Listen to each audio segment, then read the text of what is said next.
Oh, the Golden Stallion, the man of tomorrow, Sabzu, the rated R radio star, is here on Ice Planet Zero. But boy, I'll tell you, it doesn't feel like Ice Planet Zero right now for your, well, it's not coming out on Wednesday, but your Wednesday, I almost said Patreon, for fuck's sake. Your Zomia ONE Underground Q&A. But I'll tell you, it doesn't feel like Ice Planet Zero for a couple of reasons. One is that it's like 91 degrees outside, going to be 100 degrees tomorrow. The other is because I am sitting next to the most brilliant, and quite frankly, the hottest, talking about hot. Hot. Woo. The hottest woman on the planet. That, of course, being Ellen Stallone. Ellen, woo, it is awesome to have you. I mean, I've had you on bonus content before. Sure. But, oh, it's so great to have you on this. And I guarantee you, as soon as we do this one, people are going to be asking for more. Can we get more and more Ellen? I mean, I know that's what I'm always asking for. Can I please have more and more Ellen? Fortunately, I get to do that. Obviously, because we're in love and in a relationship, but, you know. But regardless, so we've got some great stuff to get into in this Q&A. And one of them is from somebody. They sent in an article, which I was like, nah, you know what? I could talk about this as a guy, but wouldn't it be so great to get frankly, to get the opinion from the fairer sex? How about that? Yeah, wouldn't that be so great? Yeah, about the 19 attributes of a man's man. Wouldn't it be great if the writers of that article had asked a member of the female gender? Yeah, imagine if they talked to one. You know, wouldn't that be something? I mean, I don't know. If you're a man's man, I assume you talk to women. But, well, anyway, we'll find out what these 19 characteristics are. We're going to have to get into that. But before we do, I'll tell you one way, if you want to get a gal to really, be all over you, in my opinion, you know what you do? You take them to a Little River Band concert. That's what you do. And they will, I mean, it is warm butter in your hands. You know what I mean? So you and I, this past weekend, we went up to Hampton Beach, of course, in New Hampshire. Ice Planet Zero, folks, by the way, is New Hampshire. But, it's only certain times of the year that is. Other times of the year, it's fucking gorgeous here. And I can't believe it. I've lived here for nigh 8 years. 8 years. It'll be 8 years this year in October. And somehow I've never really gone to the beaches here. I mean, I've kind of seen them and whatever, but I never, really went and sat on the beach. And I love the beach. Big fan. And I never had the opportunity to do that. You and I have gone multiple times now. In fact, we went up there, it was for my birthday weekend. We went and saw Whitesnake, which we got a review of that coming on the Hard and Fast podcast. Yeah, it was beautiful. Perfect weather. That night. That was a night to remember. That was a night in May. Woo! That was not a whole lot of people on the beach, but that was all right. Anyway, so Whitesnake's playing. What are you going to do? Anyway, we went up there this past weekend for Little River Band. Which, folks, if you don't know Little River Band, you probably know the song Reminiscing. We'll go dancing in the dark. I'm not going to sing here, but classic song. Quite a few classic songs. Cool Change, people know that one. The Night Owl. I mean, there's a few big songs. But we went and caught this, and really, so what happened was, you and I went to go see Whitesnake. Okay, at what is it? The Casino Ballroom? Is that what it's called? Yeah, the Casino Ballroom. The Casino Ballroom at Hampton Beach. So we go there to see Whitesnake, and we saw, they have these little LED boards or whatever in there and all this shit, and it said Little River Band playing in July. Yeah, they've got that poster with, the entire booking for the year. Right. Up on the wall. And we're just scanning through it as we're standing in line to get in, because they have to, check everyone. There's a big line. Sure, right. And there weren't many things that were happening that were, really interesting, but I saw Little River Band, and, when you think about Little River Band and the people that show up to those concerts, you have to wonder, what kind of crowd is that? Exactly. That was exactly it, is we were asking ourselves. We were like, and I remember turning to you, and I was like, I kind of want to know. I mean, first off, I like some of Little River Band's songs are really great. Yeah. And I think you and I have had some shared Pandora stations over the years that would play that kind of music, like them and Ambrosia, that style of band. Yeah, they're easy listening. Yeah, kind of easy. Yeah, in fact, that's a whole other conversation I got to get into at some point, because I don't even know how to classify that, Toto, and they're somewhere in between Toto and Journey, and I I love it. It's like soft rock or something like that. Yeah, I think it needs a somewhat different name, but you might be right with that. Romantic rock? Yeah, maybe, but we're making up names now. Yeah, that's fine. So, but anyway, as long as it's not neoclassical dark wave metal, that's a thing. Don't ask. I don't know. It sounds pretty cool, honestly. It sounds cool, but I can't believe that. I don't know. I read that and I go, wait, what? Anyway, that's another conversation. But so we said to ourselves, I remember turning to you and saying, it's like, I want to know, like, what kind of group goes and sees that concert, goes and sees the Little River Band today. And I think that this year, actually, in 2019, they're celebrating their 45th anniversary as a band. Not that that's that crazy. I mean, Judas Priest has been going forever. I mean, there's plenty of bands that have been around for, 50 years. Scorpions. I could go down a list of metal bands that have been. I'm sure Whitesnake has been around that long. Yeah, I mean, more or less. Whitesnake kind of evolved out of Deep Purple and all that, and sure, they've been around forever. So, we kind of did it as a dare, almost. Yeah, curiosity. Yeah. We're but also, there's some good songs, genuinely. Yeah, right. Right, I'm like, we're going to be the youngest people there, but this could be very interesting. In fact, I remember we were having breakfast that morning, and I enjoy a Warriors drink most mornings, which is prune juice, and Star Trek fans will get that joke. But, I said, I know I don't have to have this right now because they're going to be serving it at the concert later. But, yeah, that was pretty funny. Yeah. Anyway, so we end up, we spend the day at the beach, but we do end up going there as well. And, what did you think? Like, Little River Band, so again, reminiscing, we listed off some of the songs that are a big deal. This is not the usual thing that you and I have gone and seen, and we've seen quite a bit lately. But we've seen a lot of rock music. Yeah, a lot of metal, a lot of rock. Actual metal. Yeah, like we saw Kiss, we saw Queensryche, we saw Whitesnake, Dream Theater. We went and saw Dream Theater. I mean, we've seen a lot, but that was the best. Yeah, that was fucking awesome. Wait for that review. But so how did you feel? I mean, obviously this is a pretty far distance from that kind of music in a very real way, except for maybe the Night Owl. That's kind of a rocker. But what did you? This went about an hour, and which is a shorter show than what we're used to. It was pretty short, but I think that was mostly to service the crowd that was there. Because you were definitely right. We're the youngest people there. Yeah, I mean... As in, sub 40-year-olds. Right. Like, I don't think Little River Band has the budget to hand out, colostomy bags, in the...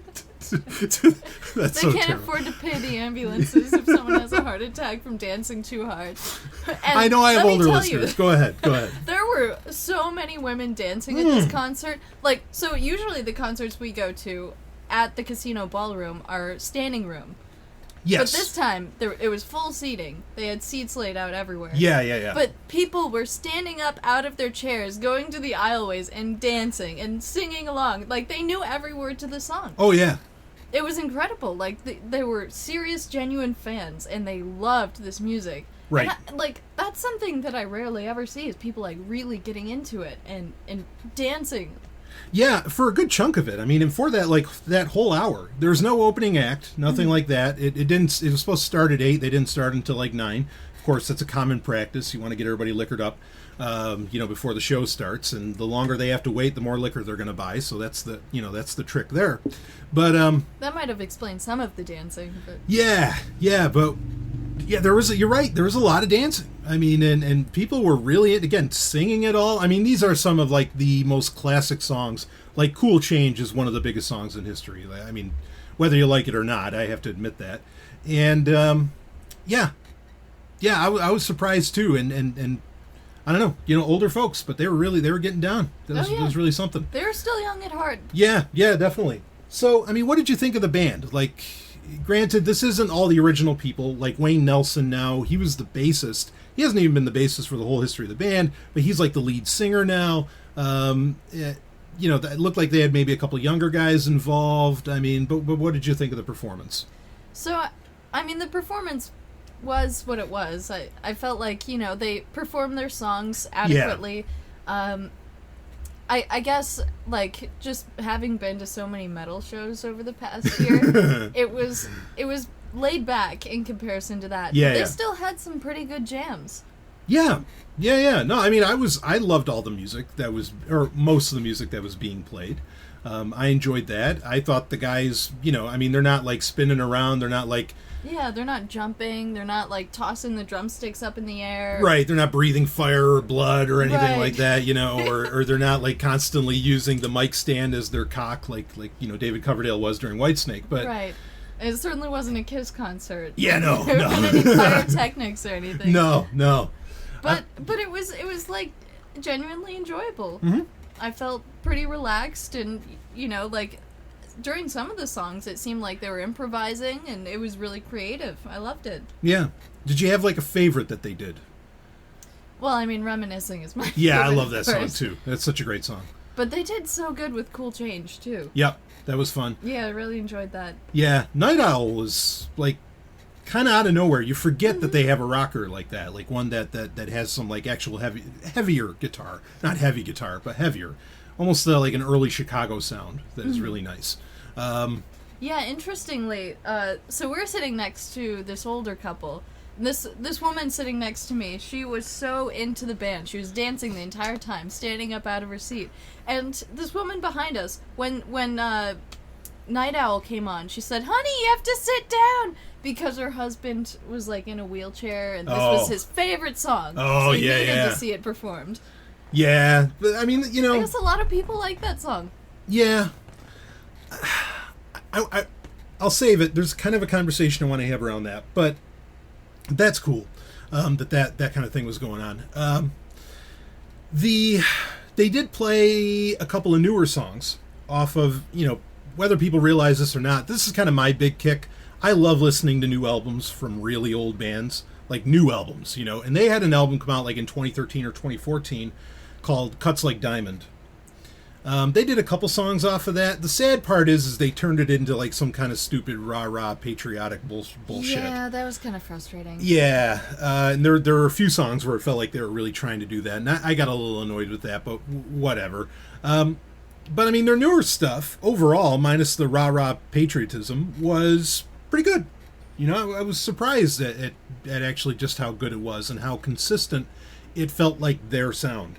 There's a couple songs I could think of that they didn't play that I was expecting, like The Lonesome Loser. That's kind of a popular song by theirs, or by them. But overall, yeah, I mean, they hit the high notes, and I mean, I was shocked, and I said this to you, when they did Reminiscing, like halfway through the show, I'm like, they only have a couple other hits. like you don't do that in the middle of your set unless it's going to be a really short set.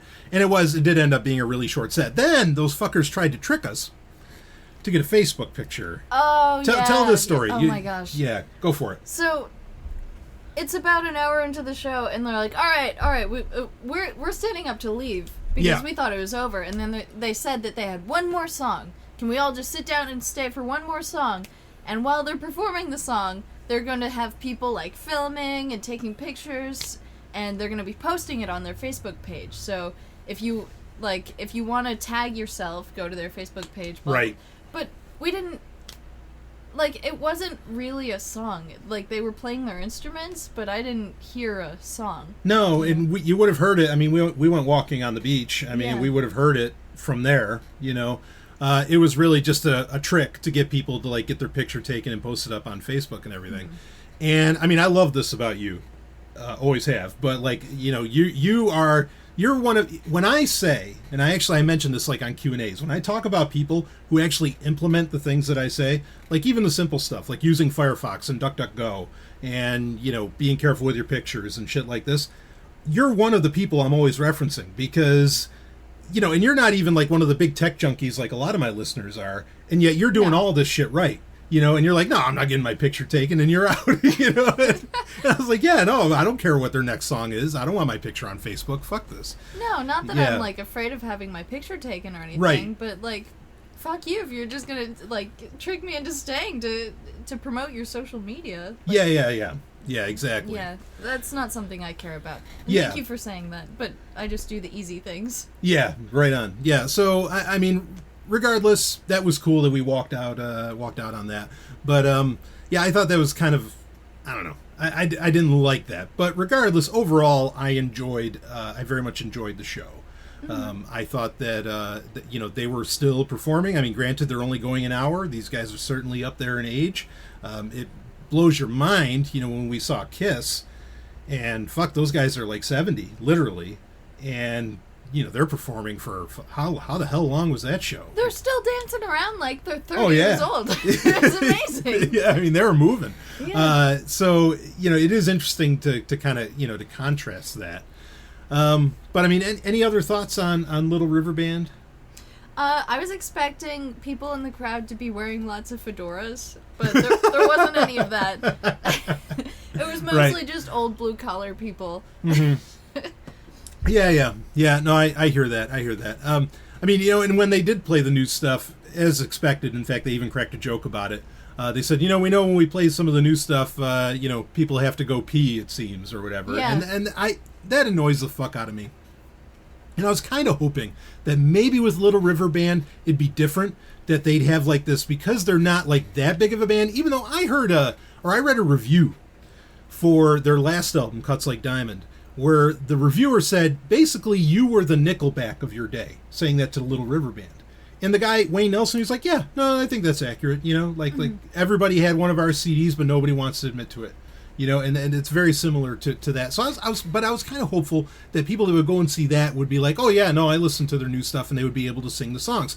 Like when I went to we went to Whitesnake, I had already listened to their new album, and we went on release day of their album. I'd already listened to that album like 3-4 times over, and I knew all the words to every new song, and I'm just like singing it there, and it was funny because like people are looking at me. Saying, or like at Whitesnake, people were looking at me. I mean, granted, maybe they're just looking at you, because you're stunning. But really, they were looking at me, and like, wait, how does he know what the hell this is? You know what I mean? And I was hoping there'd be fans like that, but there weren't. Now, how do you feel about? So, and my point in this is that why do you think most of those people were there?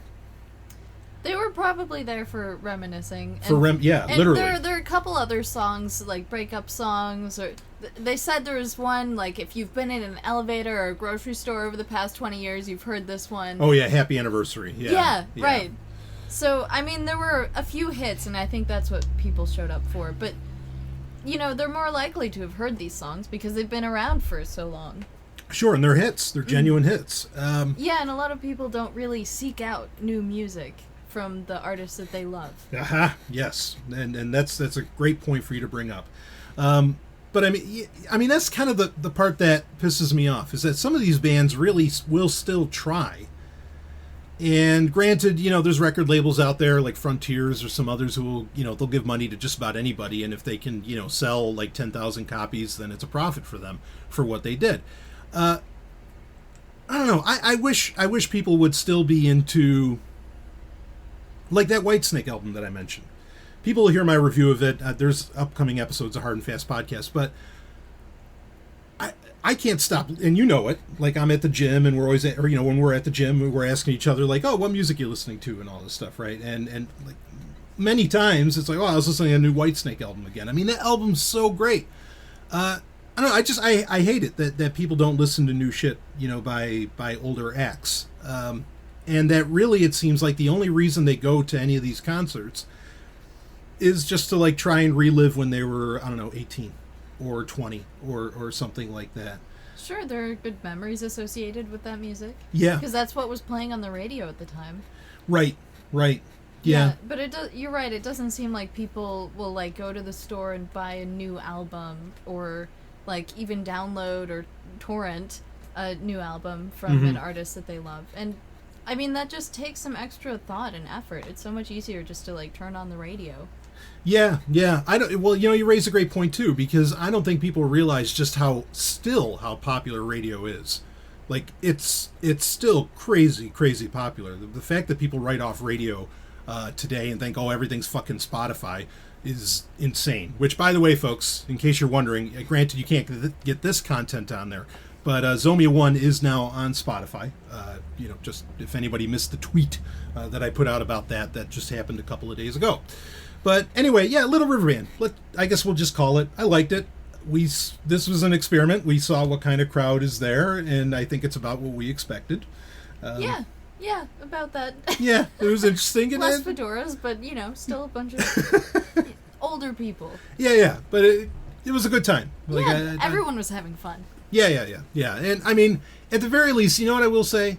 At least there wasn't, like, that one guy who's just, like, fucking hammered and, like, constantly, like, like, tapping your shoulder, like, man, yeah, it's my favorite fucking song, woo! And all that crap. That was nice, to go to a concert where, yeah, you had all the ladies up and dancing and everything, regardless of age, having a good time and, great. I mean, I don't know how much of that crowd had like fallen asleep in pretty short order, but I don't know. I think just the guy sitting next to you fell asleep. He did fall asleep. God damn it. He's a big guy, too. It's like, fucking A, I mean, it was the worst seating possible because I'm this, big guy for other reasons, and then he's this big guy for other reasons, and yeah, that was a little, oh well. I got to be close to you. Yeah. Thanks for taking that seat. Yeah. Not making me sit there. Yeah, no. You're a true gentleman. Whoa, don't say that. I didn't say true man. I said true gentleman. Well, speaking of true man, nice segue there, Ellen. Jesus Christ. Anyway, or I mean Satan. Woo. So this was basically got this story sent to me for Q&A, and the person was basically asking, Stallion, what do you think about this? Break this one down. And it's 19 characteristics of a man's man. And we're going to cover this, okay? And then we have another question. Actually, Ellen, you have a question you've been dying to ask me that you were going to email in, but then it's like, no, how about this? How about we just have you on the fucking show? Yeah, have you on the episode. Yeah, and you can just ask me straight. Yeah. Right. So, actually, let me say that before we get into this article. Another thing is, and I tweeted about this as well, Podbean, starting in August, so next month, Podbean is going to allow for live streams, live audio streams through the Podbean app, and it's going to actually let you call in through the Podbean app. This is awesome. And I'm so glad that I've gone with Podbean now, because now I'll be able to do the live Hangouts again, but I don't have to use Google. I won't have to use Google Hangouts at all. And you're going to have a way to call in and all this, and it'll, I can get it behind the paywall if I want, or if I want to do more open episodes with the live call-in feature or the live streaming feature, I can do that, and I don't have to rely on YouTube. This is dynamite. I can't wait to do that. Ellen, would you ever be on a live Hangout with me? Oh, of course. I'd love to do that. There you go. Okay, so folks, there's going to be me, and at certain points, we can have Ellen on too. And so this is going to be a great time. But very excited that that's going to happen. So if you want to get in your questions live, kind of like Ellen's going to do after we get through this article that was sent in, that can happen. I can even pretend like I'm on the phone if that makes it more realistic. Yeah. In fact, let's get like a red phone like Batman had in the 60s, and you can call it. Yeah, get one of those big fake dial phones. Yeah, and call it like you could even pretend like you're Batgirl or something. That'd be really sexy. You've done well. We won't talk about that. Let's talk about the article. So we got 19 characteristics of a man's man. You ready for this? Man. Man's man. I'm a man. Oh, I am so ready to talk about this. So the website that this is from should really give away kind of the bias here. AverageToAlpha.com. That is, link is in the show notes, folks. And I'm just reading the articles that are like on the side, the popular articles. Yeah, like, what does it say? Should you watch porn? Top 5 money-making mistakes men make. Yeah. The manhood checklist. What it means to be a man. The top 5 money-making mistakes men make. Okay. How about the do-it-all herb, the benefits of ashwagandha for men? Well, I can tell you, actually, that does jack shit. But anyway, that's just me calling that. Should you watch porn? Yeah, right. Folks, just go with Blue Chew. BlueChew.com. Woo, use that code TECH. Get your first order for free. Anyway. That Blue Chew is great, isn't it? So, all right. So let's read the article here. Sorry, there's too much hair growing on my chest. It's all that ashwagandha. Okay, so here we go. Maybe we won't read all of it, but let's get into the start on this. All right. So here we go. There are males, and then there are men. Men are easy to spot. They're strong and tough and dangerous. They're the guys you call when you need help. They're dependable, self-reliant, and they've got their shit together. They're not boys wandering aimlessly on this planet. They're creating something, a legacy, a place in this world, a leadership role even in their own small tribe. Ellen, let me ask you, what do you think about that statement right there? They're creating something. See, like, are there men and are there boys? You know, that sort of idea. Okay, well, when you ask that question, yeah. I mean, this is tough for me because I have so many answers to that question. Yes, I think it's easy to tell the difference between, like, a man and a boy, but at the same time, I feel like you should be able to choose what you identify as, whether you're a man or a boy. Mm-hmm. But the things they're saying that men do, even this far into the article, and it's going to happen over and over again as we go through this, but it's not just, like, things that men should do, but, like, everybody does. So it's like, it's just something that, like, you think, I don't mean to put words in your mouth, and we got to be careful with this, but, like, yeah, you know, that, please don't. yeah, but, like, that any healthy, quote unquote, and that can mean a lot of things, human should do. Not just male, female, Z, you know, whatever gender, and there's plenty of them, whatever it happens to be. Yeah, anybody who knows what they want and how to get it, they're going to have characteristics that are listed in this article. Sure. Okay. All right. Yeah. That's yeah. There we go. So, and because I remember I sent this to you, you read it over, and you just said to me, "Oh, I just kept cringing." Yeah, it's pretty cringeworthy. I mean, this is all about men and masculinity and, like, men patting each other on the back and punching you in the shoulder. Right. Like, you're such a man. Woo. Yeah. But I don't think that these are attributes specifically for men. Right. These are attributes that maybe just like anybody that really, I mean, the concept of having your shit together and being a responsible person. Mm-hmm. Like, these are attributes that maybe could apply to anybody like that. And it's good to be a responsible person. Would you say that? Yeah, for sure. I mean, it is good to be responsible. Sure. And a lot of these characteristics, I won't say all of them. Some of them I think are actually kind of bad. But some of them are, you know, really beneficial for everyone. Okay. Everybody could learn something from this. All right. So reading on, we need more of them. So do we need more of these men's men? Maybe not in the traditional sense. Well, here we go. Hopefully this article will help you better understand what it means to be a man by better defining the characteristics that make up this ideal. So let's go with number 1. Toughness. Toughness is persisting through the pain. Men do not succumb to pain. We do not allow it to stand in the way of the goal or simply what must be done. Ellen, what do you think?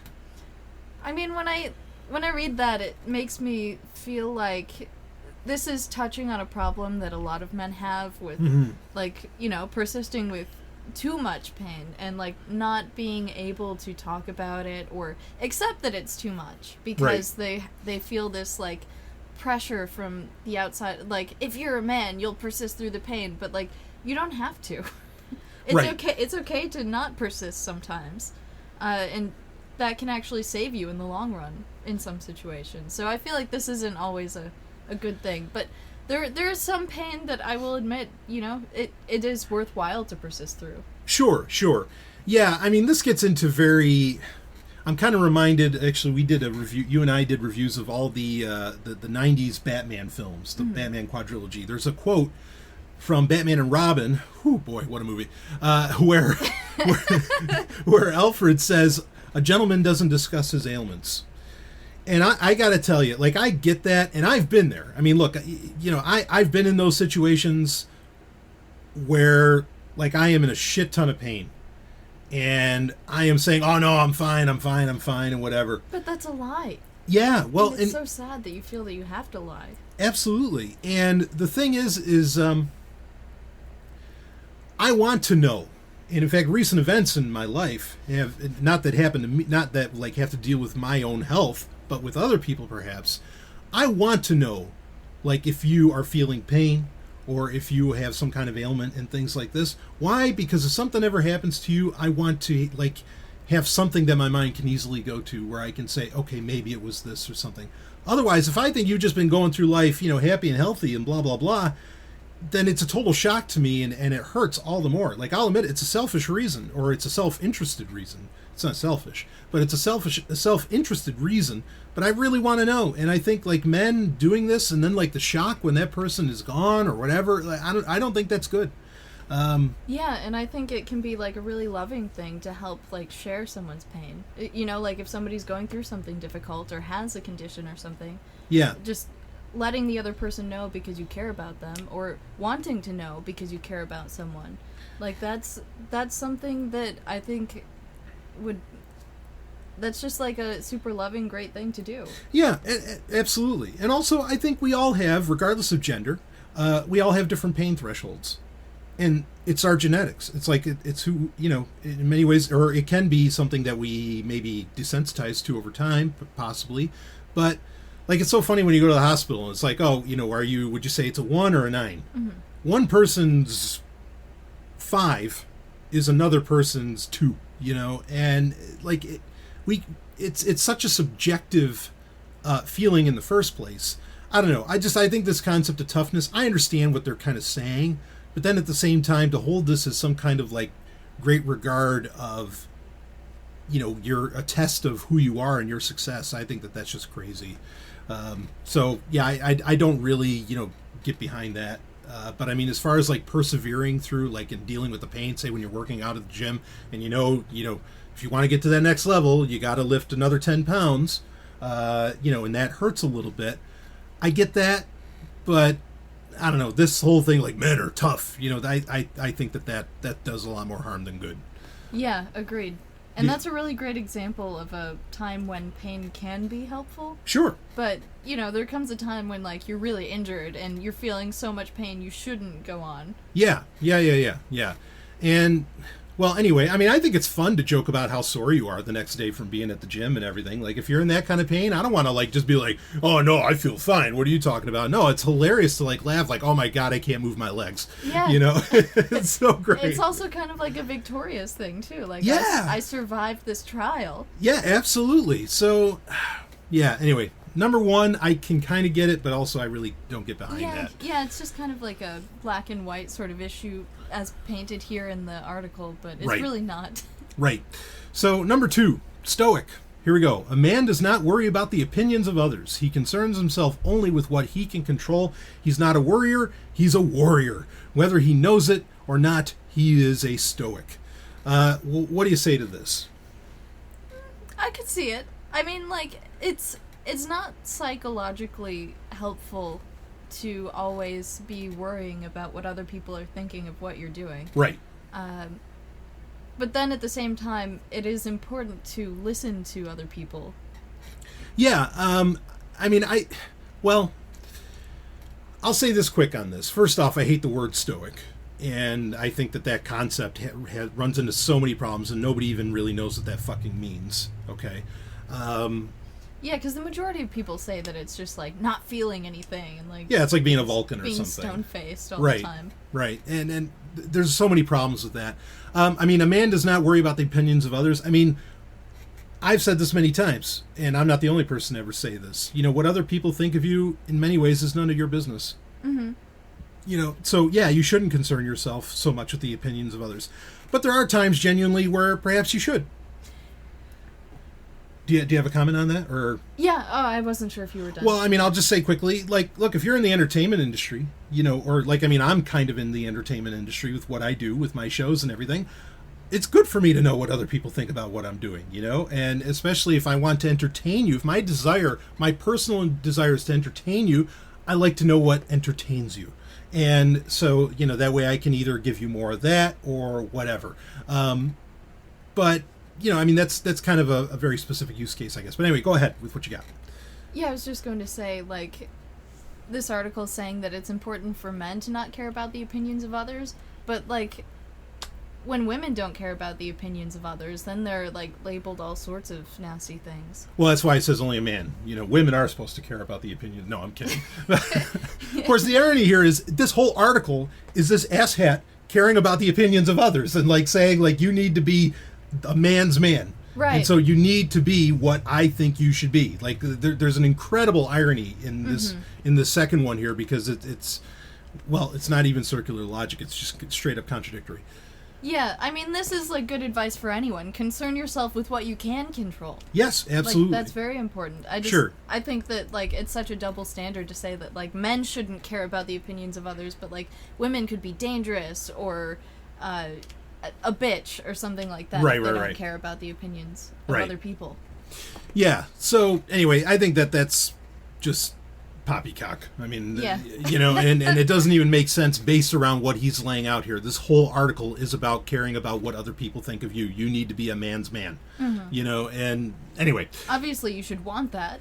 If you're a male, obviously you want to be a man. Fucking A.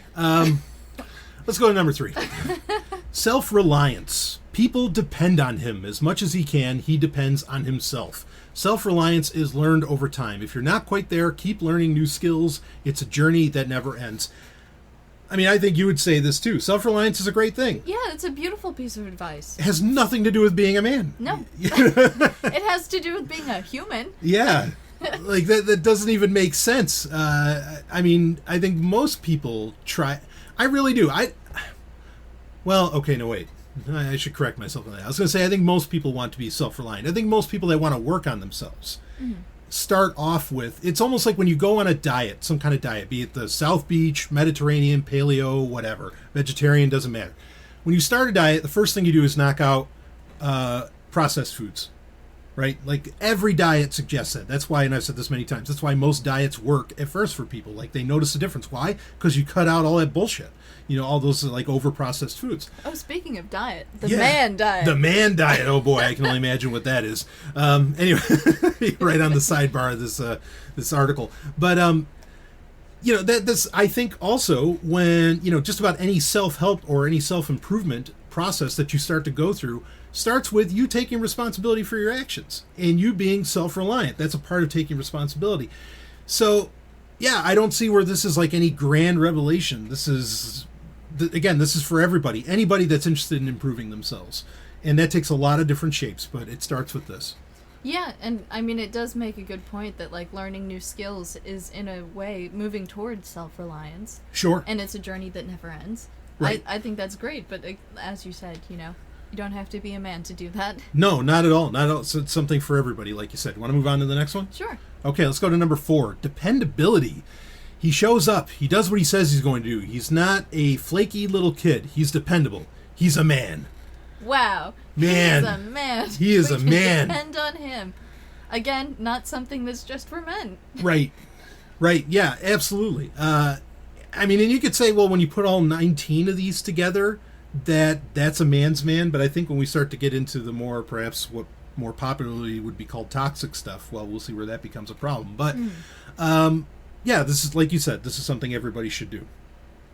I mean, I've said for years on Sovereign Tech, like, I have basically 2 rules, and I recognize that they are subjective, like subjective reality. I mean, I could argue where some of it comes from an objective reality, but my 2 rules are you don't kill anybody and you say what you're going to do, or, you know, you do what you say you're going to do. And I mean, as much as you can follow those rules, I mean, number 2 can be a little difficult at times, depending upon things that are outside of your control, like we were talking about. But, yeah, I mean, being dependable, of course, you know? I mean, that's just part of, like, being well-liked, you know? And since we're a social species, of course we want that. But that has nothing to do with being a man. That has to do with just being straight-up human, right? Yeah, and dependability benefits everybody. It benefits the people you care about. It benefits you. Sure. Because then, you know, people will offer you opportunities. Absolutely. So let's go to number 5. The capacity for danger. Woo. Wow. Now this one, oh boy. Manliness demands that you're not only a good man morally, morality's horseshit, anyway, that's me cutting that in, but going on, but that you're good at being a man from a utility standpoint. And men are men so they can protect and defend. Wow, now we're getting specific. If you have no capacity for danger, you're not doing this masculinity thing very well. Join a boxing gym. Wow! That is super judgmental. Yeah. Oh my god. Jesus. Now, I mean, well, do you want to go first on this? Well, I guess I just want to say, like, so basically what they're talking about here is that if you're a man, you should be muscular and large so that you can defend the people that you care about. Right. Protect and defend. Right. And you not only should you be muscular and large and be willing to defend, but you should be ready to take on danger at any moment. Yes. And that's just not realistic. No. For a lot of people, it's not. Right. And also, that's a choice. Like, yeah, so, totally. Yeah, I mean, I'll speak to this. Now, the join a boxing gym part, that's ridiculous. Like, I mean... Yeah, this guy's telling you what to do. Yeah, I mean, I can see where he's coming from. And the reason I'll say this is that, so, would you, and I'm not saying this for a pat on the back, I don't need it, but I'm just asking, like, so would you define me as large and muscular? Yes. Okay. You work on that very hard. Yeah, sure. Okay. So, and I do, basically, you can appreciate this style of person. And I don't mean appreciate, I'm saying, like, you can choose as an individual, you can appreciate, not through the opinions of others, but that, like, you want to express perhaps your gender in this way. And that's okay. If you want to have that protector role, that defender role, whatever, fine. Being a good man morally, I don't even know what the fuck that means. Like, that's just kind of, I don't know, that's ridiculous. But, you can be that, okay? And if you want to be ready for danger at any time, like, I can kind of understand this, because I don't wear flip-flops, ever. Why? Because I never know when I have to run.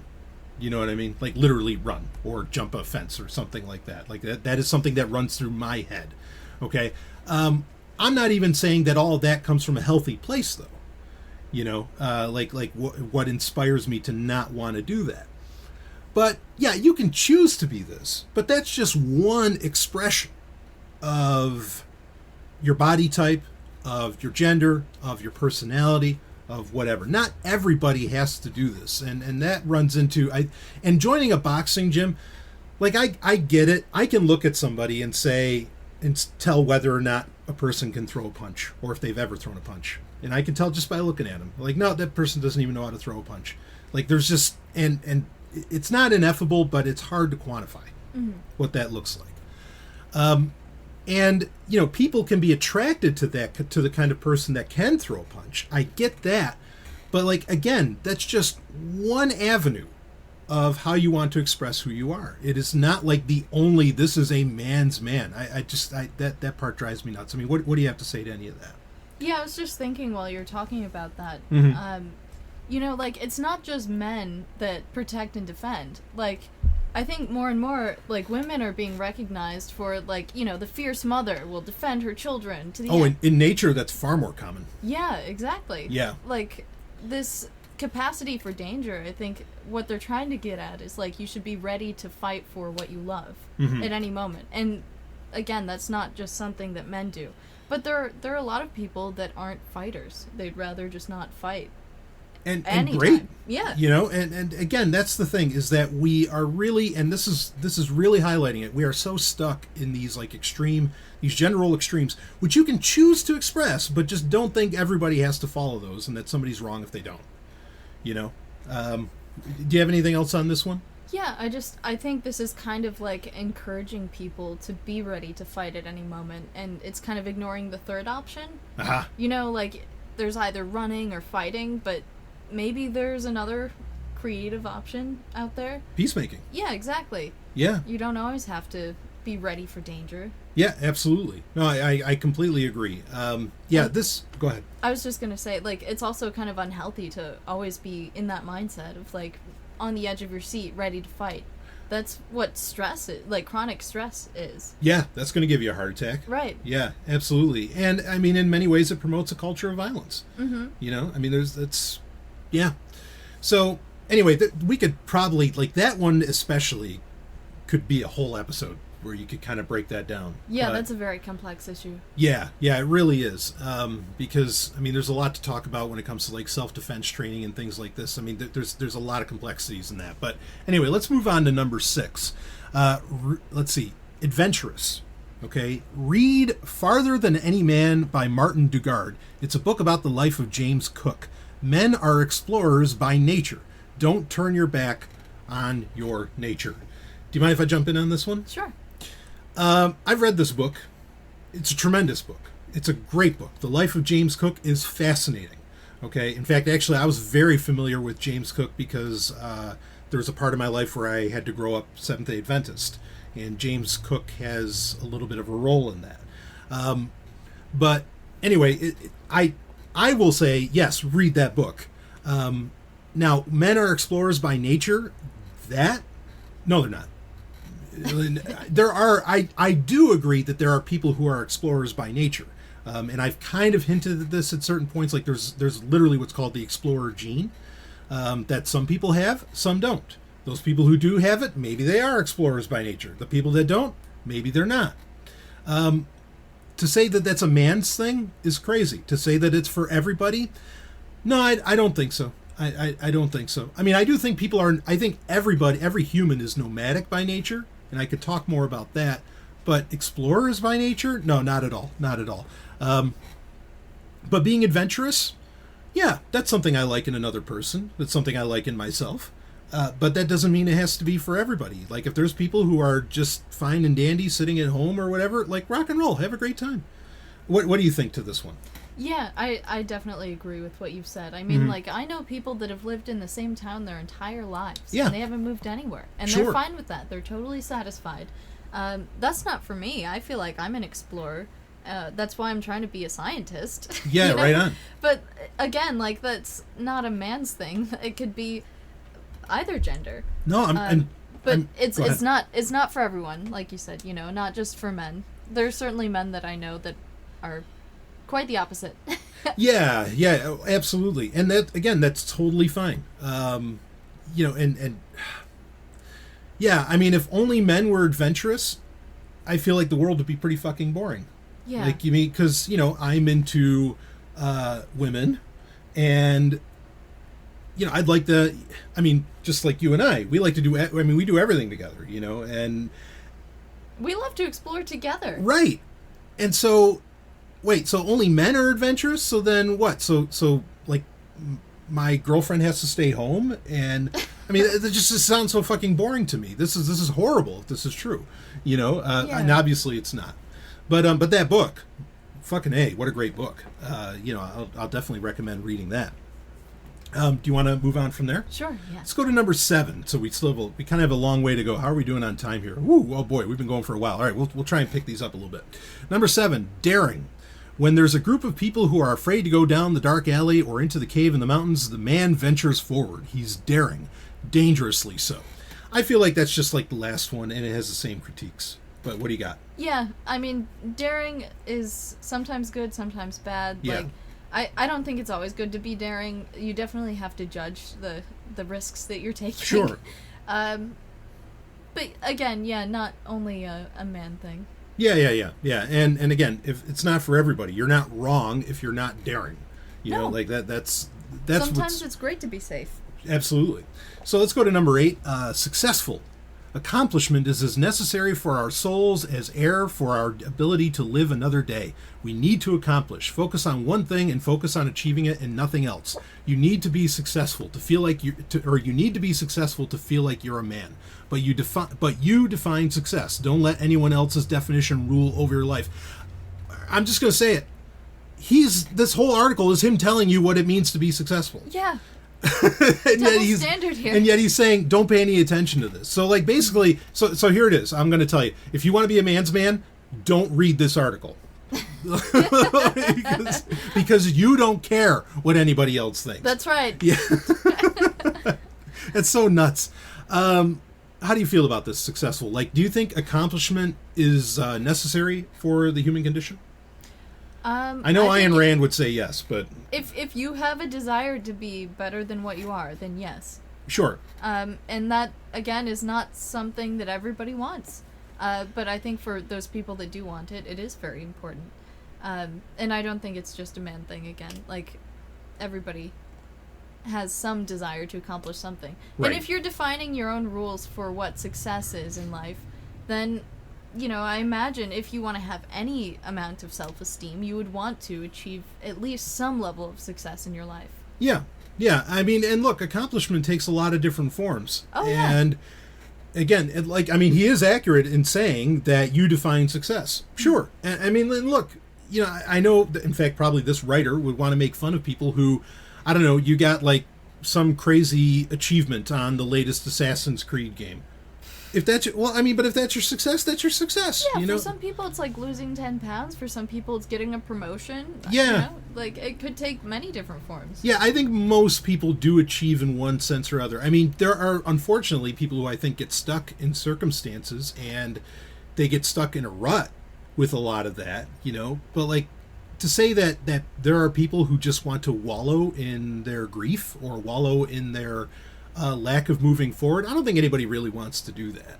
No, you know? Everybody has at least a minor goal somewhere in their life. Yeah. So it's almost like, who doesn't do this? You know, I mean, if you're in a fit of depression, that can be a very different thing, but then that's a completely different issue.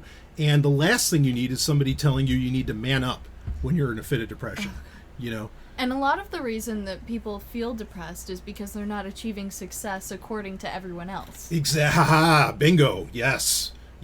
And in fact, I would argue that a lot of not all, a lot of it's from very traumatic shit, you know, but I think a lot of the more widespread depression in civilization today comes from lifestyle obsession and measuring your success against other people.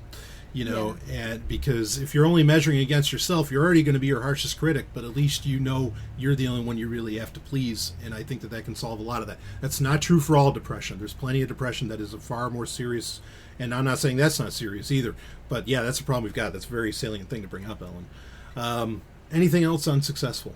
No, I think we should move on. We still have quite a few more. Yeah, all right, we still got 10 more. Here we go. 9, loyal. To be a man, you can't be fickle, especially with your friendships. You're the guy others go to when they need help because you're loyal. You're always there. What do you say to that?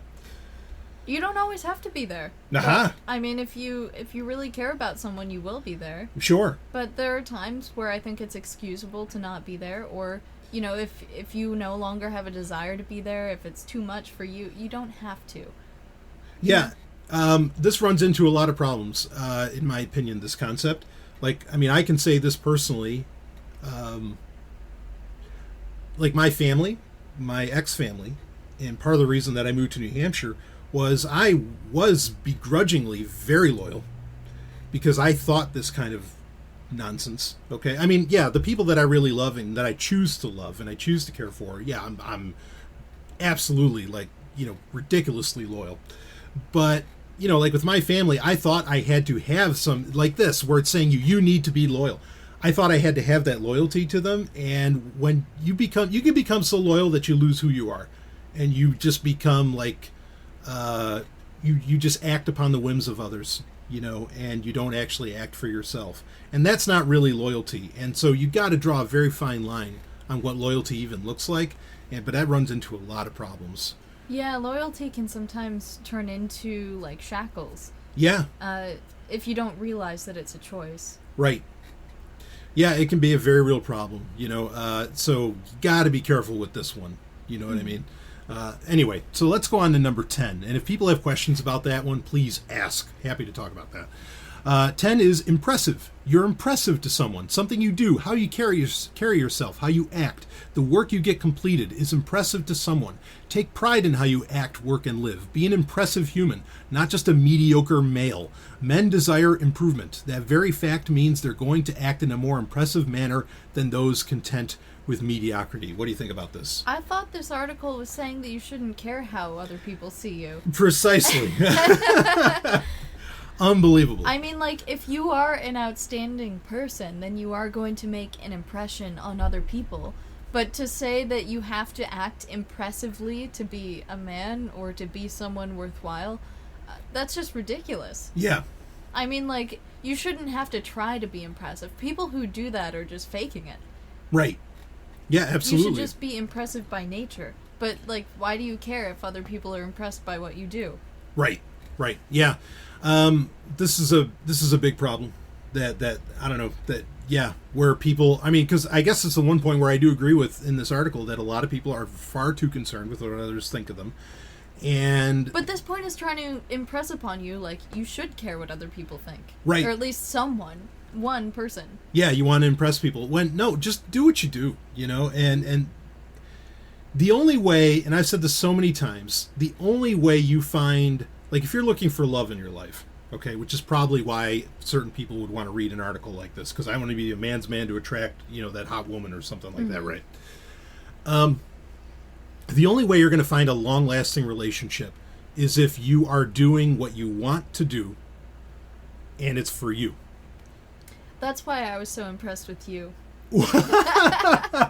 You never tried to impress me.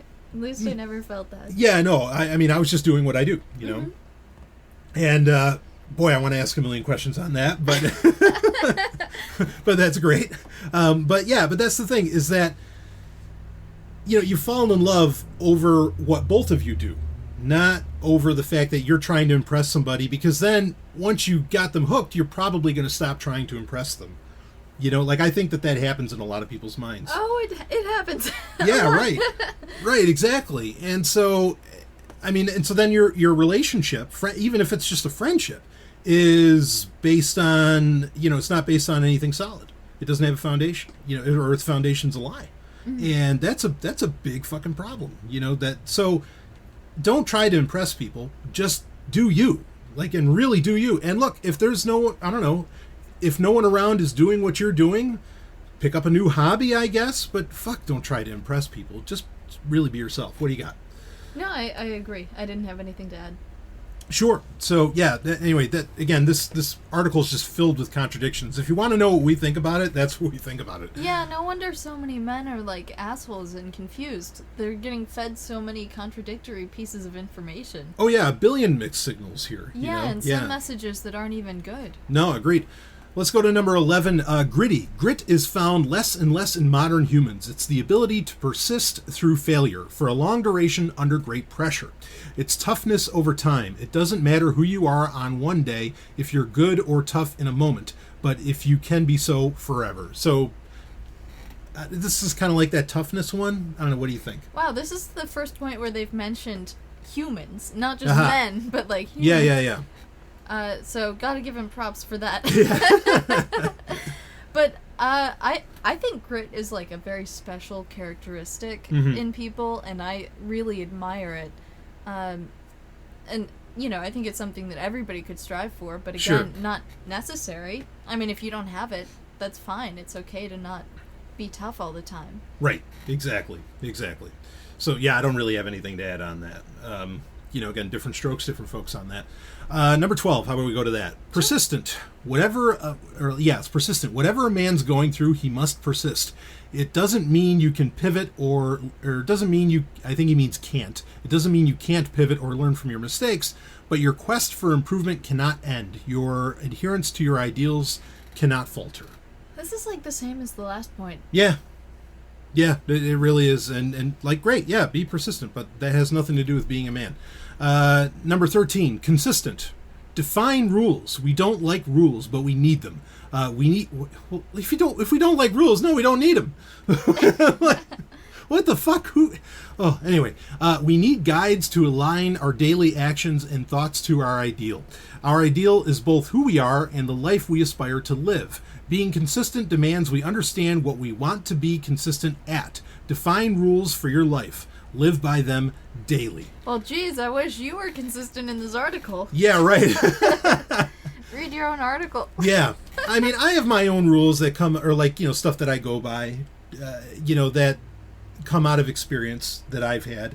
And it's basically, I don't want to feel that again. And those are I really do hesitate, and I know I said I had 2 rules earlier. I really do hesitate to call them rules because I don't like that phrasing, and it also confuses maybe one of the most important things that any human, I think, could learn, and that is that there are no rules. There's none. There just aren't. All this shit, it's so much subjective stuff, especially a lot of what this guy is saying here. But, I mean, what do you think about this one, this consistency? I think there are certain things that it's really helpful to be consistent with. If you're trying to achieve a certain goal, that might require some consistency, but that's always a choice that you make. Right. And it should only be to be helpful for you. If you don't like the rules, why are you following them? Yeah. I mean, and there are things that only apply to you, right? I mean... Yeah, exactly. Right. They shouldn't have to apply to other people. And it's okay to not be consistent too. I mean, there are times where you just have to do your thing and not follow the rules. Yeah, absolutely. So, anything else you want to add on to that one? No, just not for men. Yeah, right. That's for everybody.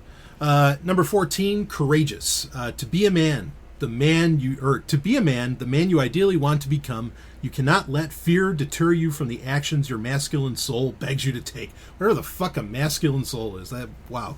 Actions of adventure and daring. It has to be a compass, a guide that shows you want to pursue and not what to avoid. So you can't let fear deter you. I mean, I get this. Sure, I say this all the time. Feel the fear and do it anyway. Okay. Fine. Like, be courageous. Sure, if you want. I don't know why this has to be like a trait of a man's man. I can think of a million people that go through life being courageous constantly. In fact, actually, I think the most courageous people in the world are not what would be defined as men's men. It would be a lot of people in the LGBTQ community are fucking courageous as hell. When a gay man, lesbian woman, trans people, when they go out there and put themselves out there, and say, no, I'm fucking proud to be in this, that's courage. Mm-hmm. Like, the fuck that a man's man is in any way, more courageous than they are. I mean, nonsense. But what do you got on this one? Yeah, I agree. Courage is something that anyone can have, and it's, again, a really admirable trait to have. Yeah, absolutely. Adventure and daring. That sounds amazing, Sure. If you want that, go for it. Yeah, if that's something that you're aiming for. Right. Let's go to number 15. Self-sacrificing. When you have a tribe of your own, you do what you do for them. You work your ass off. You save and invest and create a legacy, but your basic needs come last to theirs. You serve them by being their rock, their provider, and their protector. What do you say to this? I don't know. It sounds like horseshit. I mean, if you really care about someone, yes, you will work to take care of them. Sure. But saying that, like, your basic needs come last to theirs, how are you supposed to take care of people if you're not taking care of your own basic needs? Aha! Very Ayn Rand of you. No. Go on. I don't know what else to say. Yeah. I don't think it makes any sense to, like, sacrifice yourself for other people if you're reaching the point where you can't even satisfy your basic needs. Yeah, this is the self-sacrificing. I hate that phrasing. Yeah. I really do, because you're always self-serving. You're never... the only time you're self-sacrificing is... I mean, you could say that you're taking care of others, but when you're taking care of others outside of... and it's outside of what you actually want to be doing. Like, that's self-sacrificing, but your mentality, if you're doing something for someone that you really don't want to do, you're ultimately hurting both yourself and the other person, because there's no way you can really do your best passionate work for someone if you're not at your best. I mean, like, the analogy I'm going to give you, and it's not a good one in that I don't like it. Not that it's not like a good analogy, but say the draft for the military. In fact, this asshat here, or whoever wrote this, would probably say the draft, yeah, you should be ready to go sign up, if they call upon you. No. With the draft in the military, no general, no commanding officer of any kind wants a draft. Because the last thing he wants are guys in the front lines who don't want to be there. Because all that's going to happen is they're just going to cause more trouble than they're worth. If you're not wanting to be there, you're no good to anybody. And so self-sacrificing, ultimately, even when literally lives are on the line, say in a situation of like the military or something like that, is a horrible, horrible thing. Now, I hate to use the military as an example because fuck war and fuck militaries. But you get my point. Self-sacrificing just ultimately hurts everybody, in my opinion. It really does. Yeah. Another thing, like, everybody... So, providing for people that you love is a very loving thing to do, but... Mm-hmm. Everybody expresses love differently. You don't have to be like their rock, their provider, their protector in order to love someone or to express that. Yeah, I mean, and if you take joy in being that, like if you take joy in helping others, achieve their goals and all, well, that's great. Like, there's people who are genuinely like that, fucking awesome, but then that's you choosing. You're not sacrificing shit. You are taking joy, personal joy, out of doing that for other people. And so the self-sacrifice, no. It never works that way, and if it does, it's just going to lead to problems. Right. So, yeah. All right, let's go to number 16. Focused. Kids have the luxury of wandering. Men need to be focused on something grand, at the very least, their daily improvement. So I guess he's saying, like, you shouldn't just want to wander. You shouldn't be aimless. You should... You shouldn't have fun. Because that's what wandering is. Right. You know? It's like relaxing for a minute and allowing your mind to wander. Yeah, in fact, actually being an explorer is basically wandering in a very real way, and just seeing what's over the hill. You don't know. That's kind of wandering. And, going into the unknown. You have a purpose for that if you don't know what's out there. That's what exploring is. Yeah. I mean, what else you got on this one? I just think it's kind of ridiculous. Like, yes, it's important to be focused on something, but you shouldn't place the imperative on yourself to be focused 100% of the time. Right. That's just going to drive you crazy. Yeah, and there's a lot of conceits in that, and I have a real problem with the idea of this is insulting towards children. Oh yeah, and kids can be very focused. Right, and I think that actually that lack of focus, or if you allow yourself a moment to let your mind go elsewhere than what you're precision pointed on, is what allows for creativity and allows for imagination. We have a rampant if there's anything we're losing in society, it's not men's men. We've lost humans with the mind of a child and the imagination that children that we naturally have, not because we're children, but because we're fucking human beings, and that's what's missing, if anything. So yeah, this is bad. Yeah. It's unhealthy at the very least. Absolutely. Number 17, let's go with that, and we only have two more. Okay. Rough around the edges. You cannot be a man and be completely refined and polished and well-mannered. You cannot be a man and be... Oh, yeah, okay. You must be rough around the edges. You must be a little barbaric, a tad dangerous, a Viking at heart. Being a man means you're not fully civilized. There will always be an aspect of you that has the capacity to do harm, especially if it's for good. What do you got? Oh, it's so sexy. He's a Viking at heart. Oh, yeah, right. Well, I mean, I think there's something to not being totally civilized. Sure, I hate being civilized. Yeah. Yeah, I mean that just means that you're not following societal rules and expectations. Yes. That doesn't mean that you're ready to do harm. Yeah. I don't know. I mean some people enjoy being refined and polished, and if that's what they want, then there's nothing wrong with them doing that. But sure. I think you can choose to be this. Sure. And also, say, between a woman and a man, a woman can choose to find this sexy. Nothing wrong with that at all. But saying that this is how everybody needs to be and we need more of these people, that's where it gets outrageous. I mean, would you agree with that, or...? Yeah, because that's just not for everyone. Exactly, yeah. Some people want to be, very well defined. They don't want to be some rough around the edges barbarian. Right. I'm thinking of Conan. Yeah, absolutely. I mean, but I'm even as a guy, I can appreciate that, the whole Conan, that entire presentation, but also I get it that what I'm into is not what everybody else is into, or what I think, how I want a person to be is not or what I want to be is not how everyone else is going to be.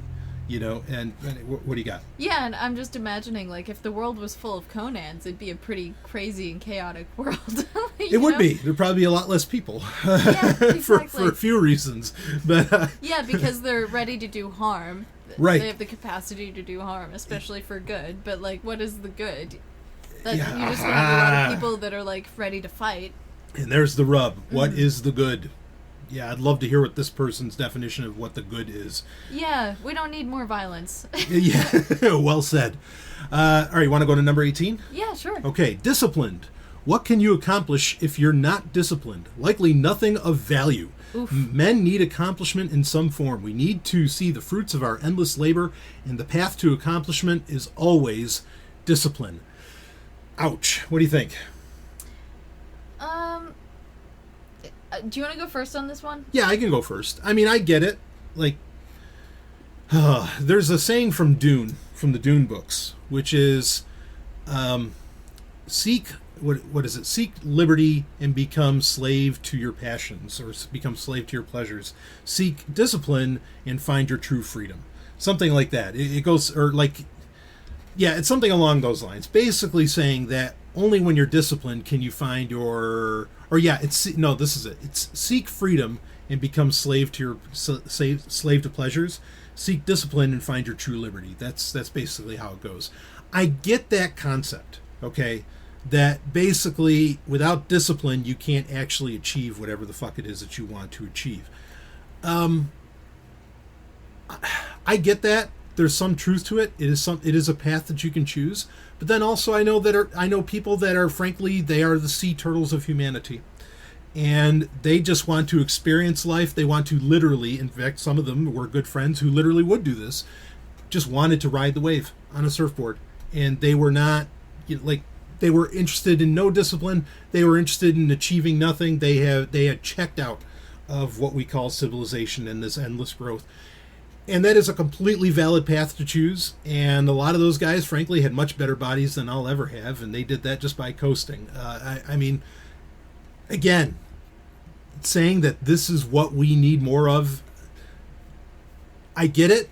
I understand that this can be a valid thing. And there's times where, like, I kind of, have a focus and a discipline to myself of what I want to get done and to achieve.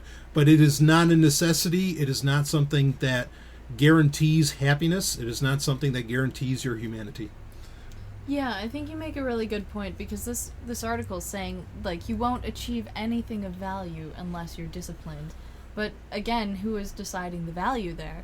Right. Like, if you just want to enjoy life and drift around, why can't you? I mean, that could be a highly valuable experience for you, just to see the world, or just to be a part of it. You don't even have to do anything necessarily. Yeah. But there are times where you want to achieve a certain thing, and the only way you can get to it is through discipline. Yeah. And that's valid, too. Sure. And yeah, absolutely. I mean, you can go either way, on this. But I think where the danger comes in is that I know plenty of people who you would call disciplined, and I know, because they'll tell you, or it's very easy to see, the only reason that they're disciplined is because they're trying to impress somebody else.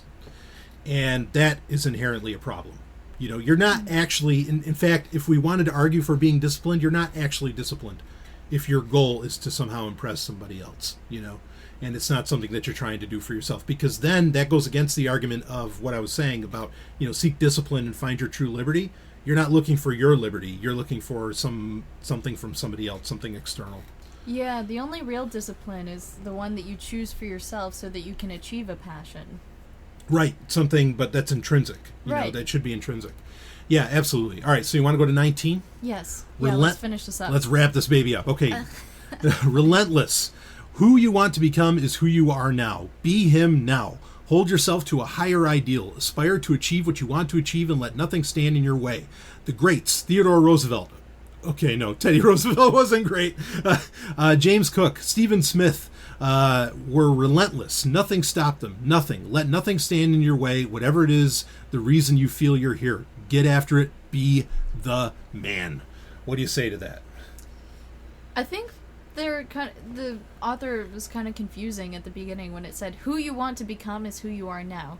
I think what he should have said is, like, who you are now is who you once wanted to become. Like, whether you're conscious of that or not, you are the person now that you have actively taken part in creating. Right. That doesn't mean that you're necessarily the person that you want to become. But I think he has a really good point. Like, if you want to become something greater than you are, you have to continuously try. But just like on the previous point, you don't always have to want to be something greater. Yeah, I mean, you might find happiness in not being relentless, you know, and getting rid of the stress of the day. I mean, I will say this, like, absolutely go after your own happiness with a vengeance. I mean, like, and like I said, there are no rules. Let nothing stop you. Be happy. Do whatever it takes to be happy. However, being happy has nothing to do with being a man's man. Like, those are not, one does not equate the other, folks. Sometimes it's really nice to relent. Yeah, I'll say. Yes, indeed. So no, you don't always have to be relentless. But I do think that, in whatever way that expresses itself, it's good to, to go after your happiness with whatever it takes. But that, in fact, honestly, like I said earlier, there are guys who just are as happy as they could possibly be, doing nothing but hanging out on a beach, and good for them. If they have that happiness, like, I get no more joy than seeing other people just look that content. Do you think they care about being a manly man? They don't give a shit about that. And the irony is that if I wanted to play this conventional game of a man's man, because I get it, I read this and I go, yeah, I know what kind of guy you're talking about. Mm-hmm. And there's guys out there who are like that, either by choice, not by choice. I mean, it's always by choice, but either consciously or unconsciously. Like, I can understand that. But I could look at some of these guys, and they're 10 times the quote-unquote man that half of these man's men are, and they're 10 times tougher. And and you couldn't phase them for anything. I mean, you want to talk about fucking courage, and, like, it's amazing. And they would scoff at the idea of being disciplined or at half of what this guy was talking about. And also, if it's all about getting laid, I can also personally attest that they're getting way more quote-unquote action than these man's men are, because honestly they're trying too hard. But anyway, what do you got on that? Yeah, I was just thinking about, the undisciplined people that you're talking about. I imagine they're really happy because they're not concerned with any of these like the societal conventional ideals and what people are encouraging them to do or be as men or males. Right. And I do feel bad for men that read this and think that this is what they should be. Yeah. Because, some of this stuff that this article is recommending is downright dangerous. Yep. And can lead to a lot of, like, embarrassment or failures or feeling like you're a failure. So I just hope that, like, anybody who reads this can realize, like, you don't always have to be ready to fight. You don't always have to stress yourself out, and you don't have to, like, be rough and tough. Like, you can just be yourself and do what you do. Right. Accept that and, like, forgive yourself for not being what everyone else wants you to be. Yeah, absolutely. I think that this, like, I get a lot of it, but like you said, Ellen, most of this, or a lot of this, can just apply to everybody. Yeah. And it's a good thing for them to, implement. It has nothing to do with being a man's man. Yeah, I mean, again, we just got to get over the fact that there's not, like, these two types of how people should be, and as long as you're this, that's going to attract a person, a lover into your life or something like that. People are into all different kinds of things, and to say that you got to be this one thing, that's ridiculous. And what people love more than anything else is someone being genuine. Yeah.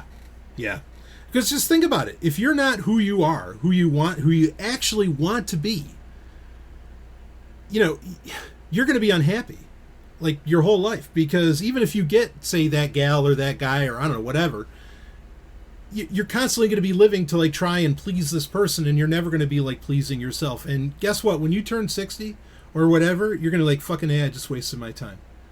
Yeah, or at least the other person's going to be aware that you're really trying, but you're not the person that you once were if you were, like, trying to impress them at some point. And it's going to be obvious. Yeah. Like, given enough time. Yeah, because you can't fake it 100% of the time.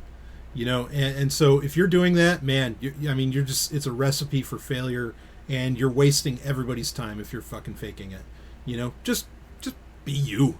And if you don't find a lover from being you, I mean, because again, I think ultimately that's what that article is all about, is finding somebody to, fuck. I mean, then you got to look at other strategies. Faking who you are is not the strategy that's going to get you what you want. That's ridiculous. Anything else on this one, Ellen? Yeah, this article just reminds me of, like, some sort of pickup artist stuff. Right. It's kind of scary, but yeah. I think we've already said it all as far as this article is concerned. Sure. All right. Well, let's move on to something else then. Now, Ellen, actually, I think you have a million questions for me. Every time you listen to an episode, you're like, I want to ask you about this. And a couple times, actually, you've emailed in. So, but... You're not supposed to say that. Oh, shit. God damn it. Anyway. But, well, anyway. I know you said you had a question that you wanted to ask for this one. And do you have it ready? Do you want to ask it? Do you want to get into it? Yeah, I actually have a couple questions about oh boy. The conversation that you had I don't know if it was on the last Q&A, but you were talking about how humans weren't meant to drive. They were meant to fly. And in that episode, you mentioned that living in cities isn't necessarily healthy or moral for people. And I guess I just wanted to hear more about what you think about that. Like, why would you say something like that? And then also, my second question was, you mentioned that the Anunnaki were humans. Whoa! Why? Why do you think that? Everyone else thinks that they come from the planet X, you know? Yeah. All right. Woo. So feel free to interrupt at any point. Okay. Okay. So with the first one, you know, it's actually funny to bring that up when we were just talking about this whole man's man thing. Like, let's be clear here. That's a social construct. I agree that it's a thing that people believe in, but it is a social construct, and also it's an ideal entirely based on the civilization that we live in. Yeah, it's totally false. Just like the ideal for women was like the stay-at-home mom that cooks dinner for the man and has all the laundry done. Like that, people accept nowadays that that's totally false and that it was unfair. Right. But why don't we do the same thing for the stereotype of men? Yeah. Well, I mean, I think it is kind of happening, but then you have these goofs who think, oh no, this is what we're missing, blah, blah, blah, and it runs into so many problems. Anyway, yeah, so it's interesting that, and I want to say, I mean, like, if you think, so, you know, I have no problem saying that I'm an anarchist. And if you think that if we actually lived in an anarchist world, like a world without governments, if you think it would look anything like what we have right now, you have no concept of what actual like human freedom and anarchism is. Like you don't, you know. And this is a thing that I have a real problem with ANCAPs, anarcho-capitalists in particular, is that really they just want the status quo without government there. You know, or at least that's how I perceive what they say. Because when I read their books by multiple authors, it's basically saying, yeah, we're still going to have roads. Yeah, we're still going to have this. We're still going to have blah, blah, blah, blah, blah. And, you know, or we're going to have like defense agencies. And it's like, wait. Why do you think that we're going to need that? If we're living in, you know, anarchist paradise, maybe we won't have all the horseshit traumas because we're not going to be like beating our children into being doctors and whatever else, you know. I mean, because that really happens in a lot of, well, anyway, that's getting into a big thing. But my point being is that civilization will look nothing if we actually, and I don't think we're ever even going to get there, because it's very clear a large segment of the quote-unquote anarchist population on planet Earth thinks that basically the world's just going to look, or civilization is just going to look like it does, but it just won't have government. And that's such small thinking. Anyway, so your first question was... Oh, it had to do with cities, and why do you think they're not just unhealthy, but not moral, or like not ideal as far as like a human morality? Yeah. So, well, here's something I'll ask you on. Okay, is it The Beautiful Ones? There's an experiment done with mice. What, like 40 years ago? In the 70s was this? Oh, no, it was much farther back. It was probably the 50s. The 50s that this was done. Okay. But this experiment basically put, like in a very small space, a bunch of mice, right? Thousands, yeah. Thousands. And then it had some mice that weren't in such a small space. If I got, or how did this work out? Can you explain this experiment better? So the experiment was...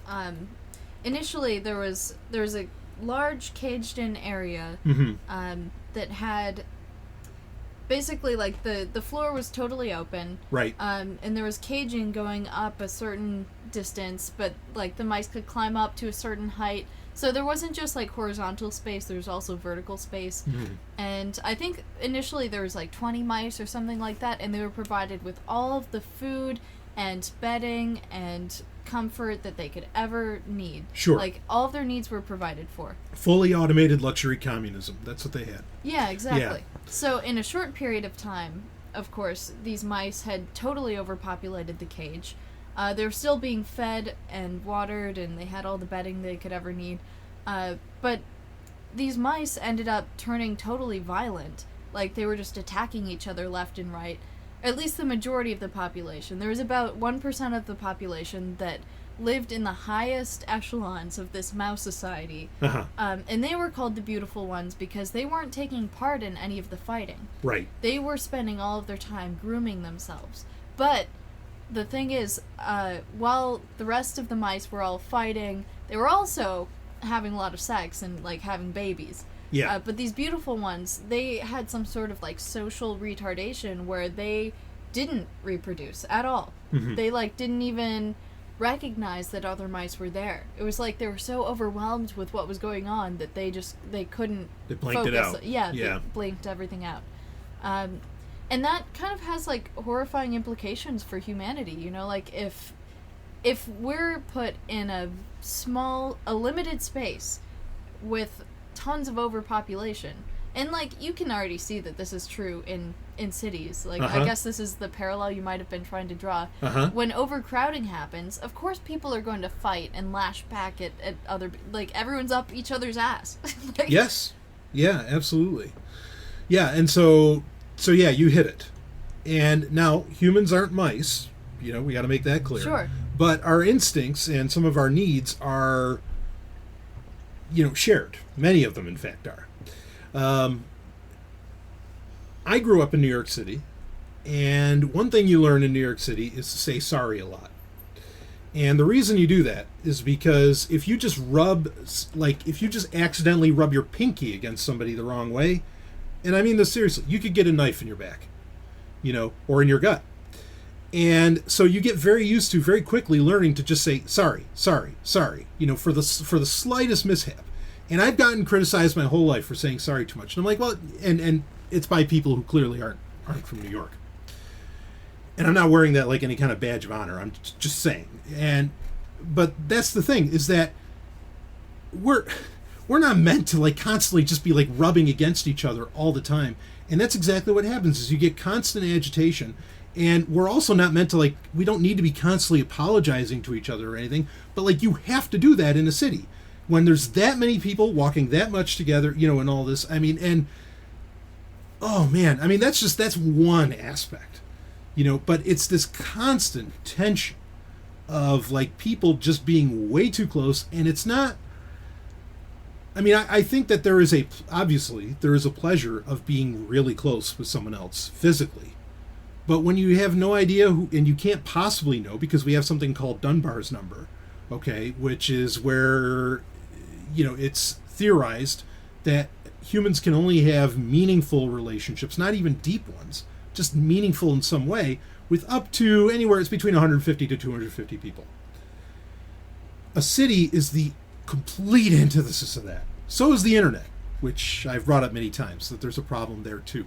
We literally cannot handle, and there's no way we're going to evolve in time to be able to handle being around and having to deal with and having to even remotely care about that many people. It just doesn't work. It can't happen. And I think, I could go on and on. There's so many things with this. But there's been a lot of research done, I mean, just on this alone, you know, of the tension that exists from being within like a city, the constant noise, or even not feeling the grass under your feet. I mean, there's a million problems with this. That whole article we were reading is talking about, like, you know, paying attention to your nature, you know, like being a man and paying attention to your nature. Well, if you're going to pay attention to your nature, the city is not in human nature. It's just not. What do you got? Oh, so I was just going to ask you to more specifically address, like, why did you say that it was not a moral thing for people to live in cities? Like, obviously there's a lot of health implications, like psychological and physical. But what did you mean when you said that there's something... Oh, that it's okay? Immoral? That it's not moral to live in a city? Right. I guess I of course I like to use the word ethical. Okay. But to touch on the ethics of it specifically, I think that See, these are the things that I never say, and so I know I'm going to love, or people are going to love it that you're asking this. Well, for one, to even to make a city, like what constitutes. I mean, and when I say cities, I don't mean, you could go back in time, and there was a time where like Yorkshire, okay, in England, was, a few like wooden forts and some other stuff and whatever, okay. The ethics, basically, all right, I'll just say it. It depends on how you want to define slave, but cities can literally only be built by slave labor. And cities, and like everything that makes up a city, from the concrete to whatever, can only, and it can only operate on what constitutes really slave labor, at the end of the day. Like, so there's that. There's also, I mean, that's part of it. Like, pick up anything that literally isn't something that fell off of a tree.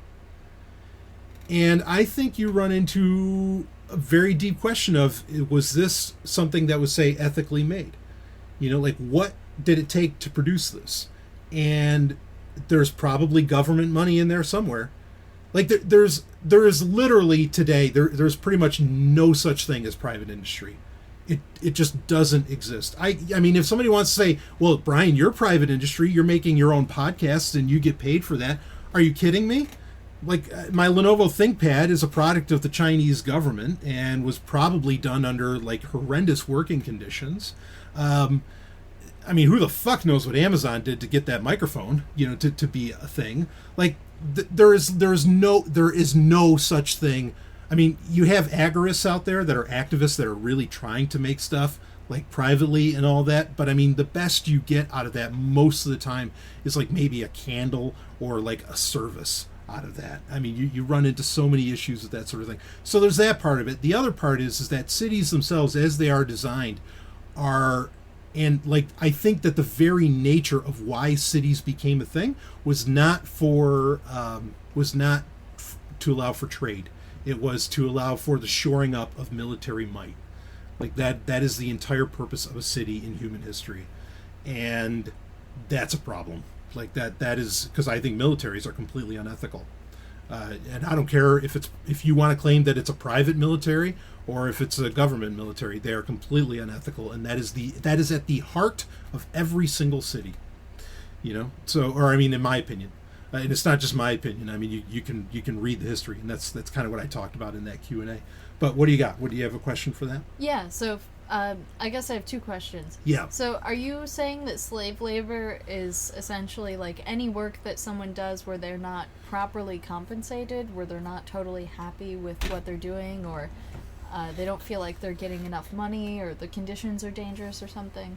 And then my second question was like, so for cities, you're saying that they essentially exist to create wealth for government, or that they literally are places where like the military exists? I mean, things have changed today because we live in a very unique time where and frankly, a lot of it has to do with the internet, where the internet is literally like a parallel world. And so you can have parallel societies that exist within the same physical infrastructure, that being a city. That's only possible because there are modes of communication that exist to some degree, government control. To some degree. I mean, if people want to, I don't know, people point at like Signal and they say like the Signal app, okay, for communications, and they say, well, but that gets 5% U.S. funding, or that gets some kind of U.S. funding somehow. Somebody told me that once, and I don't even know if that's true. Whatever, or like Tor. Anyway, I think I'm kind of getting lost on this. But yeah, at the heart of the initial reason that cities existed was literally for shoring up government power, was for shoring up authoritarianism, and to allow for and even the example I gave was like the interstate system. Even outside of cities, all of that was designed for the military to move very quickly. So at the very heart of these things is not commerce. At the very heart of them is military power. Did I answer the So cities are like centers where wealth is created for the military, or for government purposes, is what you're saying. Yeah, I mean, again, them being something where wealth is created is like became an after effect later on. It's almost a byproduct of what cities would become, because like even as close as just a few hundred years ago, like in medieval times, most like farming and production and a lot of this other stuff that was for the plebes and everybody to eat or to do, or their clothing, was done all outside of the city. It was never within the city walls. And so, like, yeah, I mean, what was in the city were the blacksmiths and these other people who were doing what? Furnishing the militaries, furnishing the soldiers. So, yeah, like cities have, like, the very concept of the city basically has really always been about militaries. It seemed to have turned into something more in, say, the 20th century, like in the latter part of the 20th century.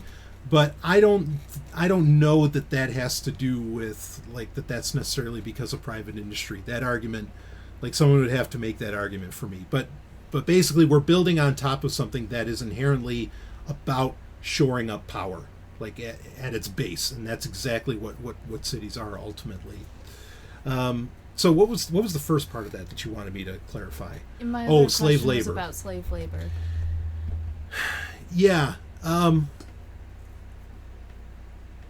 I guess I'm not going to go so far as to say that slave labor is you doing anything that you have to do to survive that you don't really want to do. I'm not really going to make that claim. But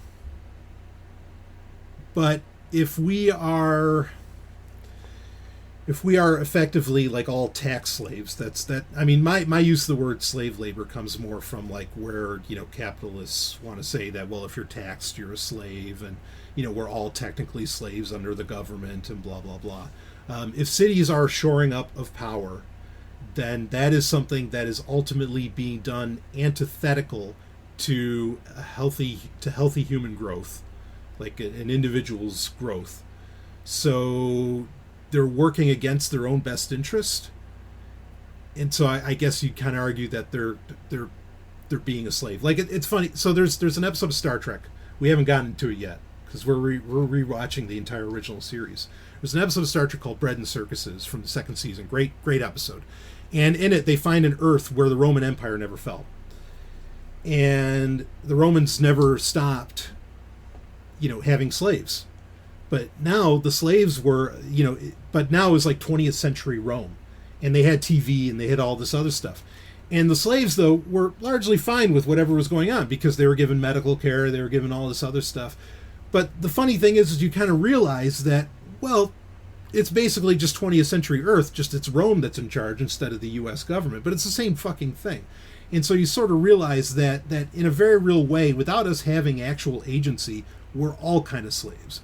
And the first, like, cities that look anything modern to what we have now would have been the Roman cities. And Roman cities are actually two cities in one. There's a city underneath where all the slaves literally turn the gears, say, that give the hot water to everybody that's on top, in the city on top. And I guess what I'm saying is that's never changed. It doesn't look like it, maybe, because, maybe they don't have to, the slaves today don't really have to physically turn the gears anymore. But, and they get to watch TV. But it really hasn't changed. Like to make a city go round and round, there has to be, like, you cannot have that kind of construction without what equates to slave labor. So essentially you're saying that slave labor is when someone works and part of the profits that they generate are going towards supporting the system that is enslaving them. That is at the same time holding them down from like having individual freedom. Yeah. Right.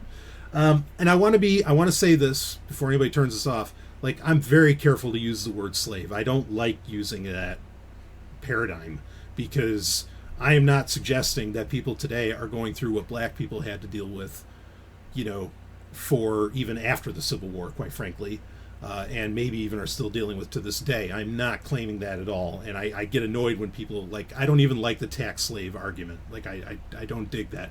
But for a colloquialism, I ran with it. And for something that, like language that I think perhaps some of my listeners would still use, there it is. So what else you got on that?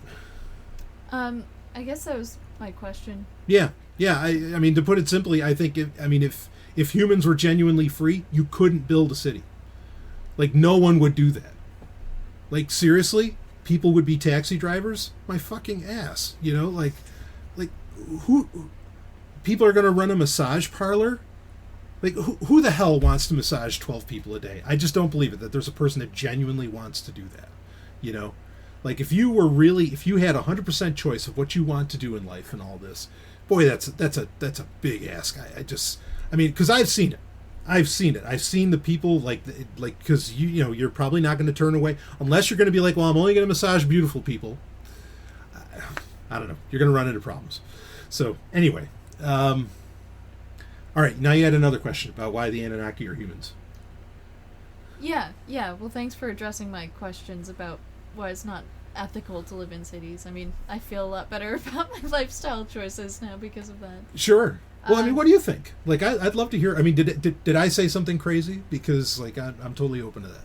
No, I don't think it's crazy. And honestly, in some ways, I do still feel kind of enslaved. Like, there's so many people that have, like, a dream, something that they wish they could do with their lives, but they can't do it because it's not realistic and they have to make money. And, like, money in itself, I think, is a limiting concept. Uh-huh. And that's what cities are all about.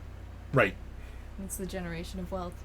I guess I just wanted to, like, get a better understanding of, like, why it wasn't ethical. You're saying, like, the foundation of cities isn't ethical, like, going back through history. I was just wondering if you meant something, like, on a grander, like, global scale, like, they produce a lot of pollution, or, like... Oh, there's all that. Psychological effects, like, that's not ethical to do to people. Oh, I mean, there's all that, too. There's certainly all of that. But I'm saying, like, at the very foundation, no human would have ever built a fucking city. It had to be it Nimrod or whoever, whatever original king. Like, it was some authoritarian that built the first city. It was not humans that did that. It doesn't mean humans wouldn't come together and build small communities. Of course they would, because we're a social species. But that's wholly fucking different than anything that looks like a city, from Uruk to New York. Yeah, and, like, homelessness is another thing. Sure. I think, you really only see in cities. Yeah, I mean, and you could get into, yeah, I mean, and that boy, that's a big conversation too, to have on that. So, but anyway. Yeah, I think it's just mostly to do with, like, that psychological effect that you're talking about that cities create. Mm-hmm. Like, everyone being agitated and not caring about people and not even, like, recognizing faces, or, like... I think that kind of takes away from the recognition of humanity in other people. Oh, I think cities decrease empathy, which is exactly what that because look, rats have empathy, mice have empathy, like they do. Yeah, and for them to get violent in that experiment, it's because being that close, like, you have to turn off a part of yourself to even be able to walk amongst the average amount of people on a city block. You have to.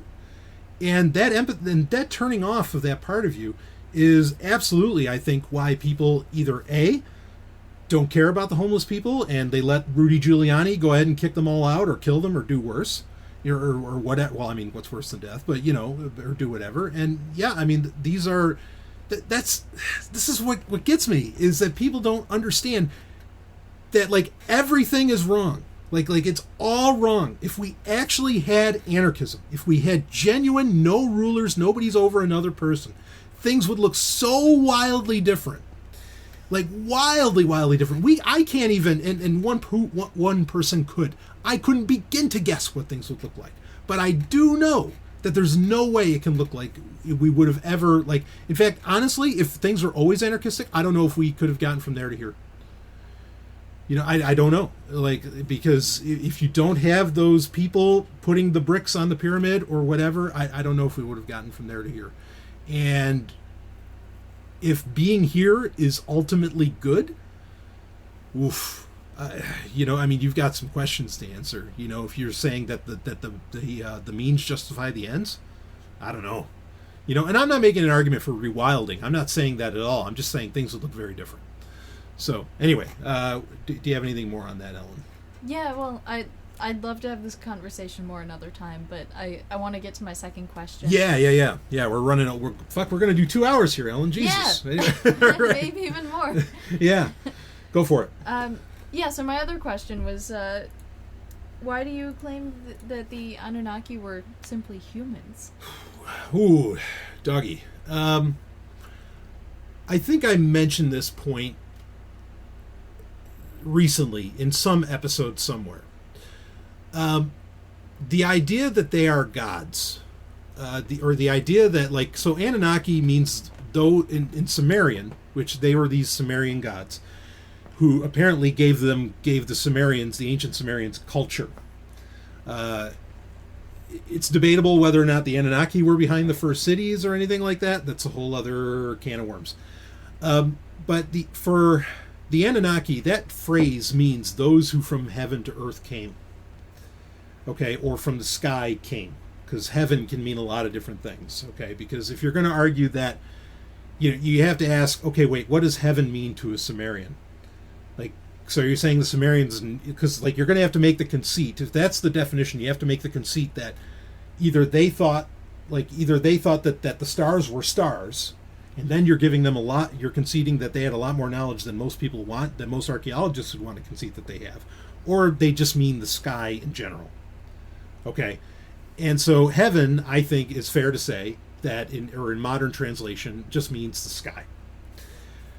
When Christopher Columbus landed in America on a boat from the ocean, and consistently, and plenty of other people did, and actually if you read that book by James Cook, you're going to get a similar story as well, consistently told the indigenous people of wherever they landed, no, we're on the ocean. Just like your canoes, we're on the ocean. We came from the sea. We came from another land. Didn't matter how many times they told them that. They were consistently called people from the heavens, people, from the sky and all that. Consistently. It doesn't matter. And it's not like the Native Americans or the indigenous people were stupid. They weren't. Okay? But here's an example. So in Italy, decades ago, it used to be very popular. Instead of saying go to hell in Italy, because Italy's a very Catholic country, so you don't really want to be in, like, if you're a nice person, you don't really want to say go to hell. You know what you'd say to people? They'd say go to somewhere, but they'd say go to California. Because it just seems like this mythical place. It's a totally real place, but it's this completely mythical place, and if you wanted, like, tell somebody to fuck off, you'd say go to California. Like, that's ridiculous, for you to claim that kind of thing. And my point in that is that, the Italians in the 1970s and back or whatever, they're not stupid people at all, but they make that, kind of phrasing, as ridiculous as that is. California is not a mythical place at all, and it's, well, some people would consider it hell, other people consider it paradise. But so my point being is that just because they kept saying to them, oh, you came from the sky, even though they were told that they came from the ocean, that doesn't mean anything. It doesn't mean that the people were stupid. Okay, that just means that that's how they phrase things. And I think with the Anunnaki, and I think throughout history, it's the same score. Where, no, that's just the best thing that we could say. Like, we don't know where they came from. We've never seen it. So they might as well have come from the sky. Like, they might as well have came out of nowhere. Because we can't grasp where they came from. We haven't seen it. Just like Italians, not long ago, had never seen California. It was just this, you hear about it, but you're like, whatever, that doesn't exist, so fucking go to California. And it's the same exact idea.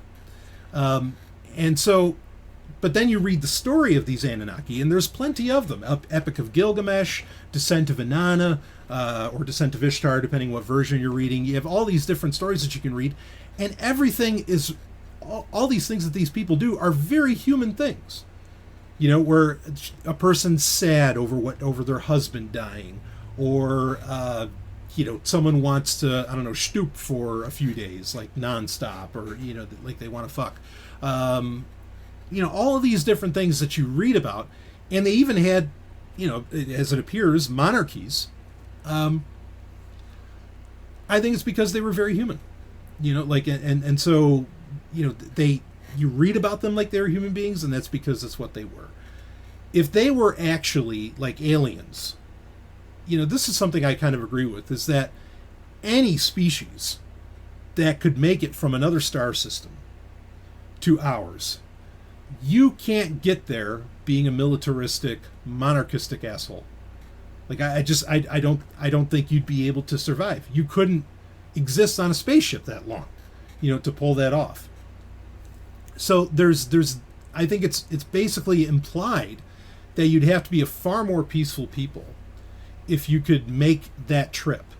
And yet it doesn't seem that these people were peaceful at all. You have rampant rivalries between Enlil and Enki in all these stories. I mean, it's pretty tragic shit. So the idea that they were just advanced humans, I think that is the only answer that really fits. Unless it's all made up stories, that's the only other answer that really fits all the facts. And, to say that, they made it up just because they said they were from heaven, no, there's plenty of explanation as to why they came from heaven. So, I mean, maybe, were they Atlanteans? I don't know. Were they, some kind of, holdover civilization from some previous advanced civilization?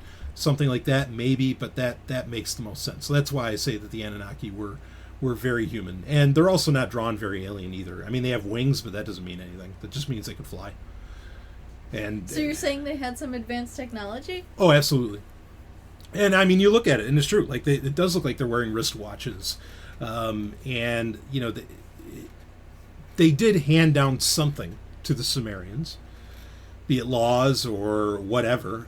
So yeah, I think they were some kind of advanced civilization.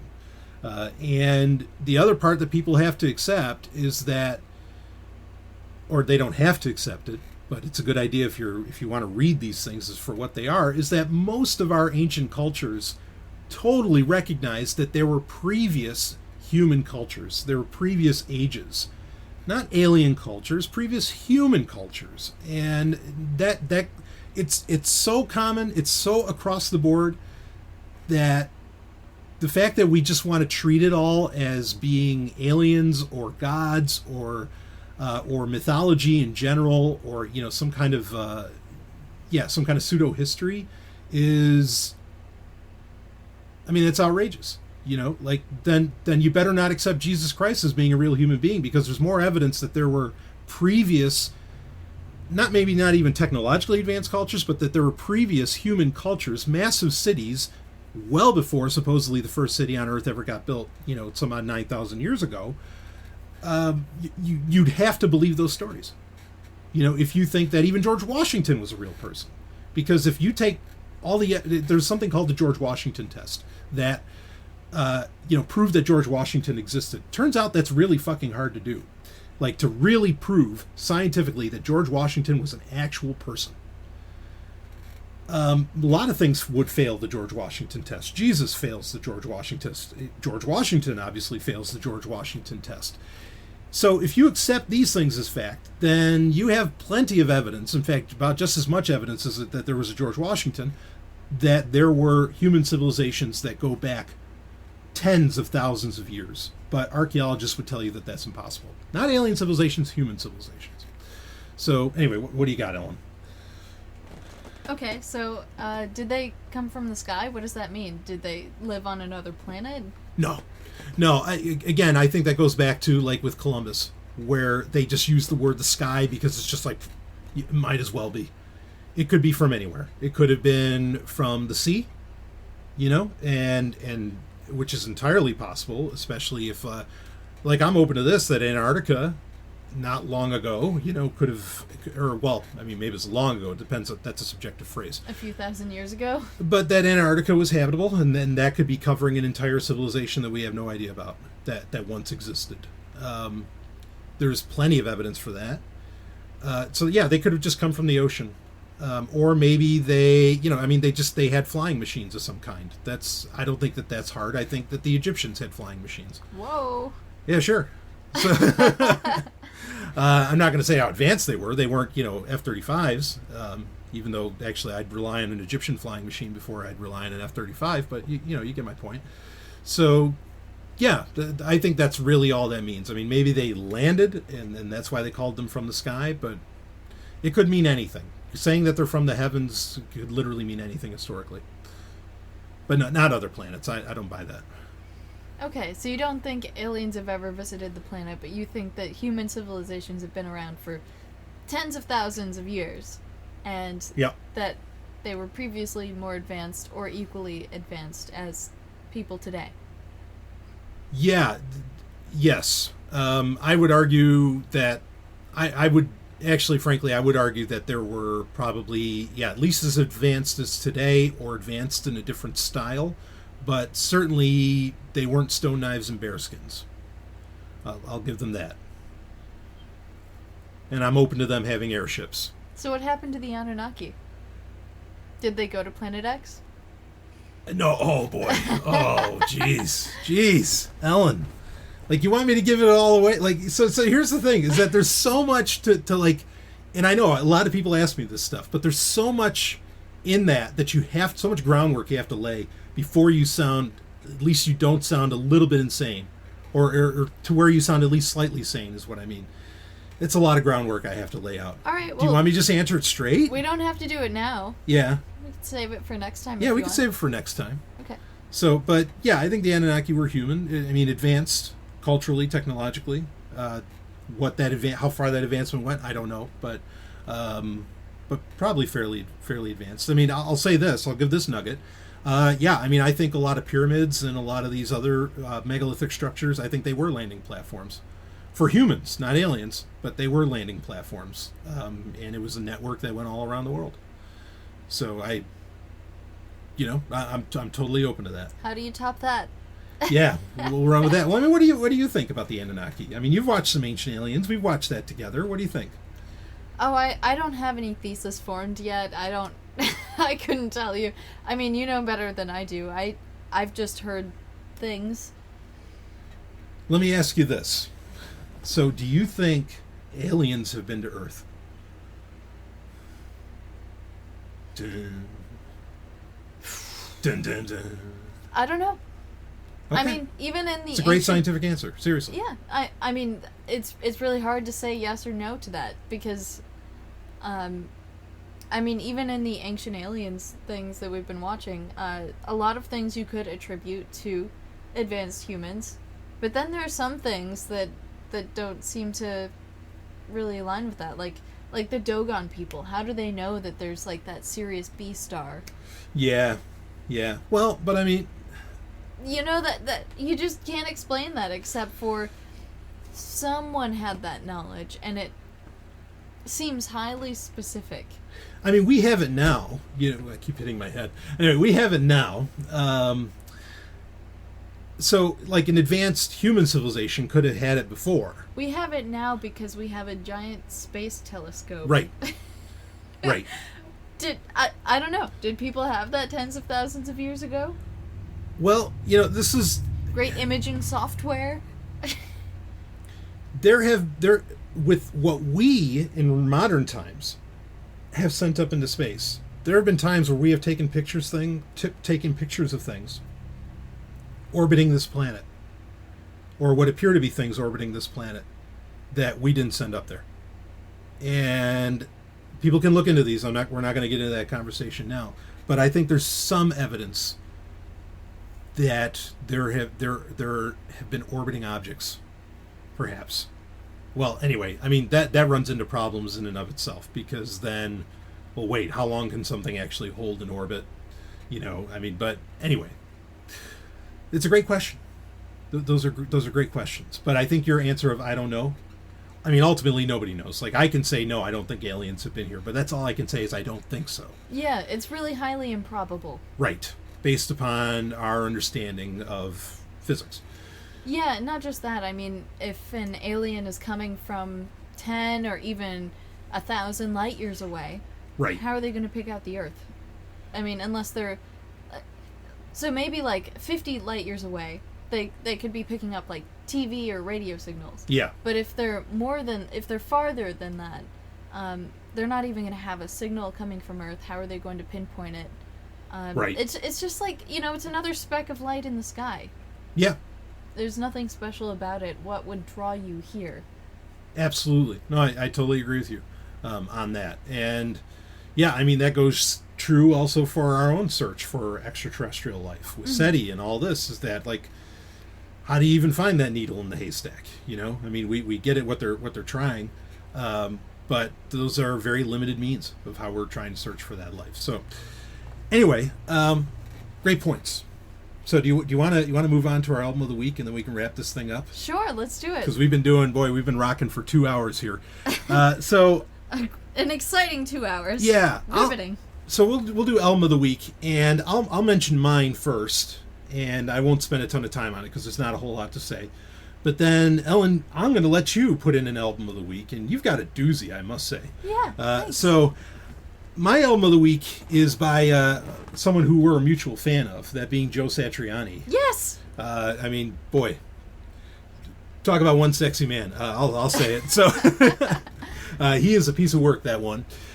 He released a album from a band that he was in back in like 1980, and the band was called Squares, and the album is self-titled, so the album is also called Squares, and it's basically this very poppy album from the 80s. Like, just imagine what that sounds like. It's not exactly disco, but then it's not like the more refined pop that maybe Michael Jackson would bring on later on. It was a three-piece band, and they're finally putting this material out there. I listened to it. I mean, it's certainly not what I want from Joe Satriani. There's a very specific sound, I think, that we all want from Joe Satriani.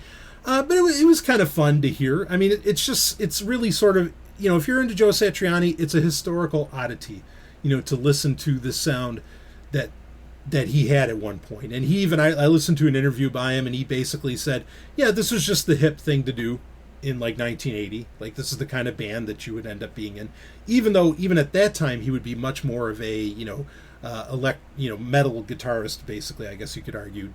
Some people don't want to call that metal, but hard rock guitarist, whatever. So yeah, only if you are like a really hardcore fan of Joe Satriani do I recommend checking this out. You'll probably listen to it and you'll never listen to it again. I mean, I think the only reason that it's out there is because it's economically viable to just release. Like, there's very little cost in releasing something digitally. There's no overhead. You don't have to print it out, even though I think they did make CD copies available of this. I can't imagine that was a large print run. So if you're a Satriani fan, check it out. Otherwise, there's nothing really. There's no song on there where I'm like, wow, that was really great. Nothing like that hit me. And the thing I really want from Satriani is we need another Chicken Foot album. But I know that's not Satriani's fault. That's all on Sammy Hagar. And I know, Ellen, you're a big fan of Chicken Foot as well, or you're a fan of Chicken Foot. I'm a fan of Chicken Foot. I'm more of a fan of Joe Satriani. Yeah, absolutely. Do you don't happen to have like a favorite album by him, would you? I mean, maybe Surfing with the Alien. I love Surfing with the Alien. Yeah. It's so great. I don't know. There's not a bad one by him. So no, not bad at all. And you said that he plays, like, metal music. I don't know if this is necessarily applicable, but I've always kind of imagined it as, like, liquid metal. Liquid metal? Yeah, he would love that. His fingers move so fast. They do. It's very fluid. Those fingers. Yeah. No, yeah, he's something else. I mean, they're one of a kind, that guy. Yeah, he doesn't play metal. He plays liquid metal. Liquid metal. I can get behind that, and I think he'd love that, too. Okay, so anyway, so there's my pick for Album of the Week. Again, not a great one. It's just a fun historical thing to listen to. But now, Ellen, you, myself included, I'm a fan of this person as well. You're a fan of Madonna. Yeah. Is that unfair? I am a fan. Yeah, okay. So she just had a new album come out called Madame X. And you listened to this. You were listening to it actually while we were at the gym quite a bit, and then you convinced me to listen to it. And tell me about this. What did you think of this album? So I actually really loved it. It's not what I think people would imagine when they think of Madonna or her music, because she generally is like in the pop genre. Yeah. But I think she over the last few years moved to Spain. Yes. And you can hear that actually influence. I think it's Portugal.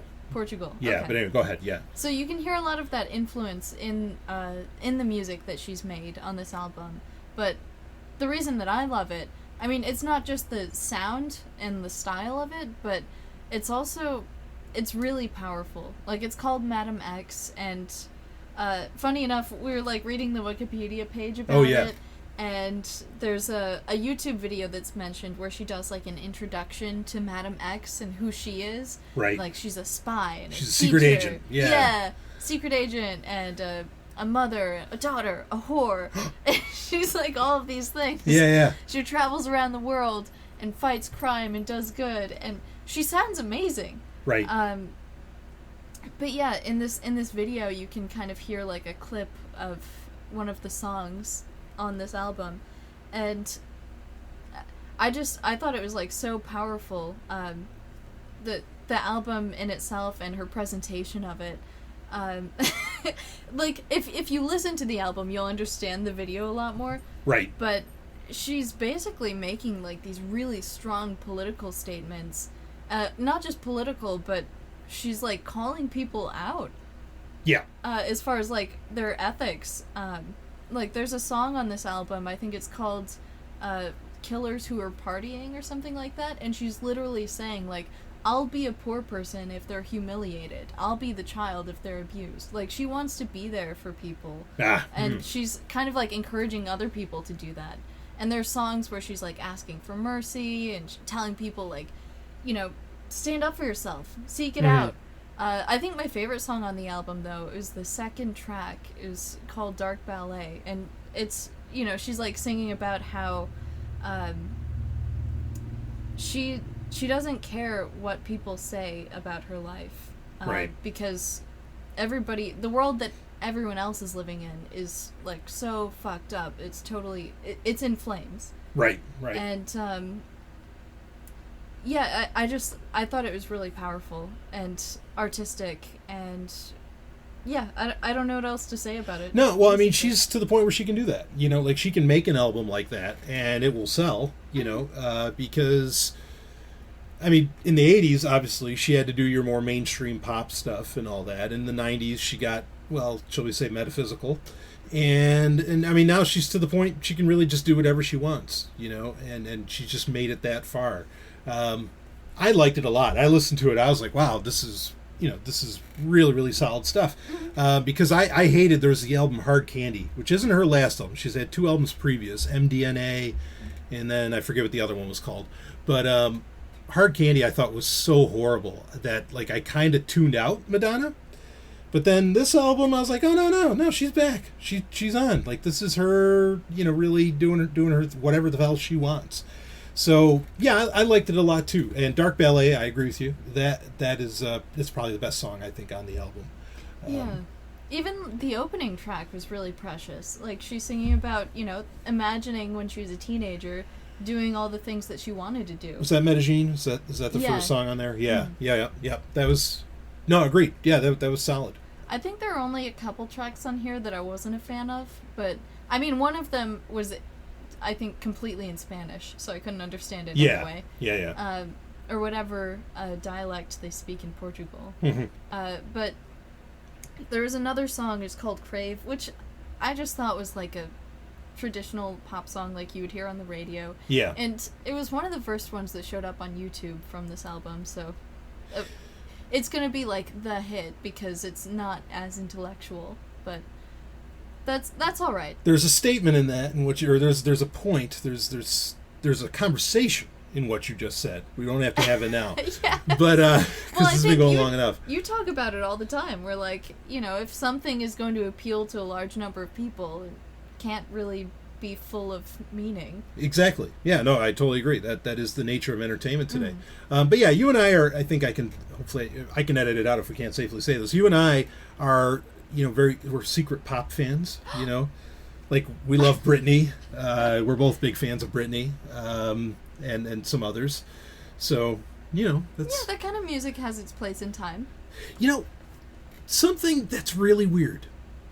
A friend of yours, she made this claim, and I didn't realize it until she said it. Have you ever noticed how short pop stars are? Like, fucking all of them. Madonna's 5'2". Do you know how tall Kylie Minogue is? No. 5 foot. Wow. 5 foot. That's tiny. I know. That's crazy. All of them. They're all... Maybe Katy Perry might... Or actually, I think the tallest one... Taylor Swift was the oddball, because she's like 5'10". But everybody else is like 5'6" and under. Like Prince. Prince is like 5 foot. Or, well, I mean, maybe like 5'4" or something like that. But, I mean, they're all really, really short. It's kind of odd. Does that have something to do with dancing? Because, like, Madonna's a dancer. Maybe. Like, dancers... small dancers with nimble bodies do the best. Yeah, I don't know. Lady Gaga, she's really short. They're all like just shy of 5 feet. It's very, or like around that range. What are you saying? That has to do with the camera or something? I don't know. I don't know what to make of that. I don't know if that oh boy, I don't know. I could theorize, but I'm not going to go there. So, but just putting that out there, something fun to leave all the listeners with. It is strange. And you wouldn't think about it because you see them as larger than life when, if I stood next to them, like, boy, they're tiny. Like Kylie Minogue, I can't believe that. Now some of her videos make sense, where it's like the upshot of her, But I don't know. Anyway, anything else on, or what do you got? Why do you say that? Why did you bring it up? It's just a funny thing. We were talking about Madonna, like, because I looked into it. I'm like, yeah, wait, how tall is she? Because your friend had said, like, oh, all of them, they're all like only like 5 feet tall. And I was like, no. I just realized I never thought about it. And you're so used to seeing them on the stage, you don't pay any attention to that matter, Mm-hmm. But no, she's right. They're all really short. It's not an insult. It just is, But I guess that explains why maybe Prince had such high hair. And people know how much I love Prince. I'm a huge fan. But, yeah, it's strange. So, all right. Well, anyway, do we want to anything else on Madame X? Listen to the album. It's really fun and artistic and beautiful. Yeah, it's good. So, okay, we'll wrap this one up then. Ellen, thank you for being on. That was a lot of fun to go over this conversation. We've been going for, I'm sure it's over 2 hours now. So a lot of content for people to consume. Anyway, we'll wrap it up, and we will see all of you on the other side.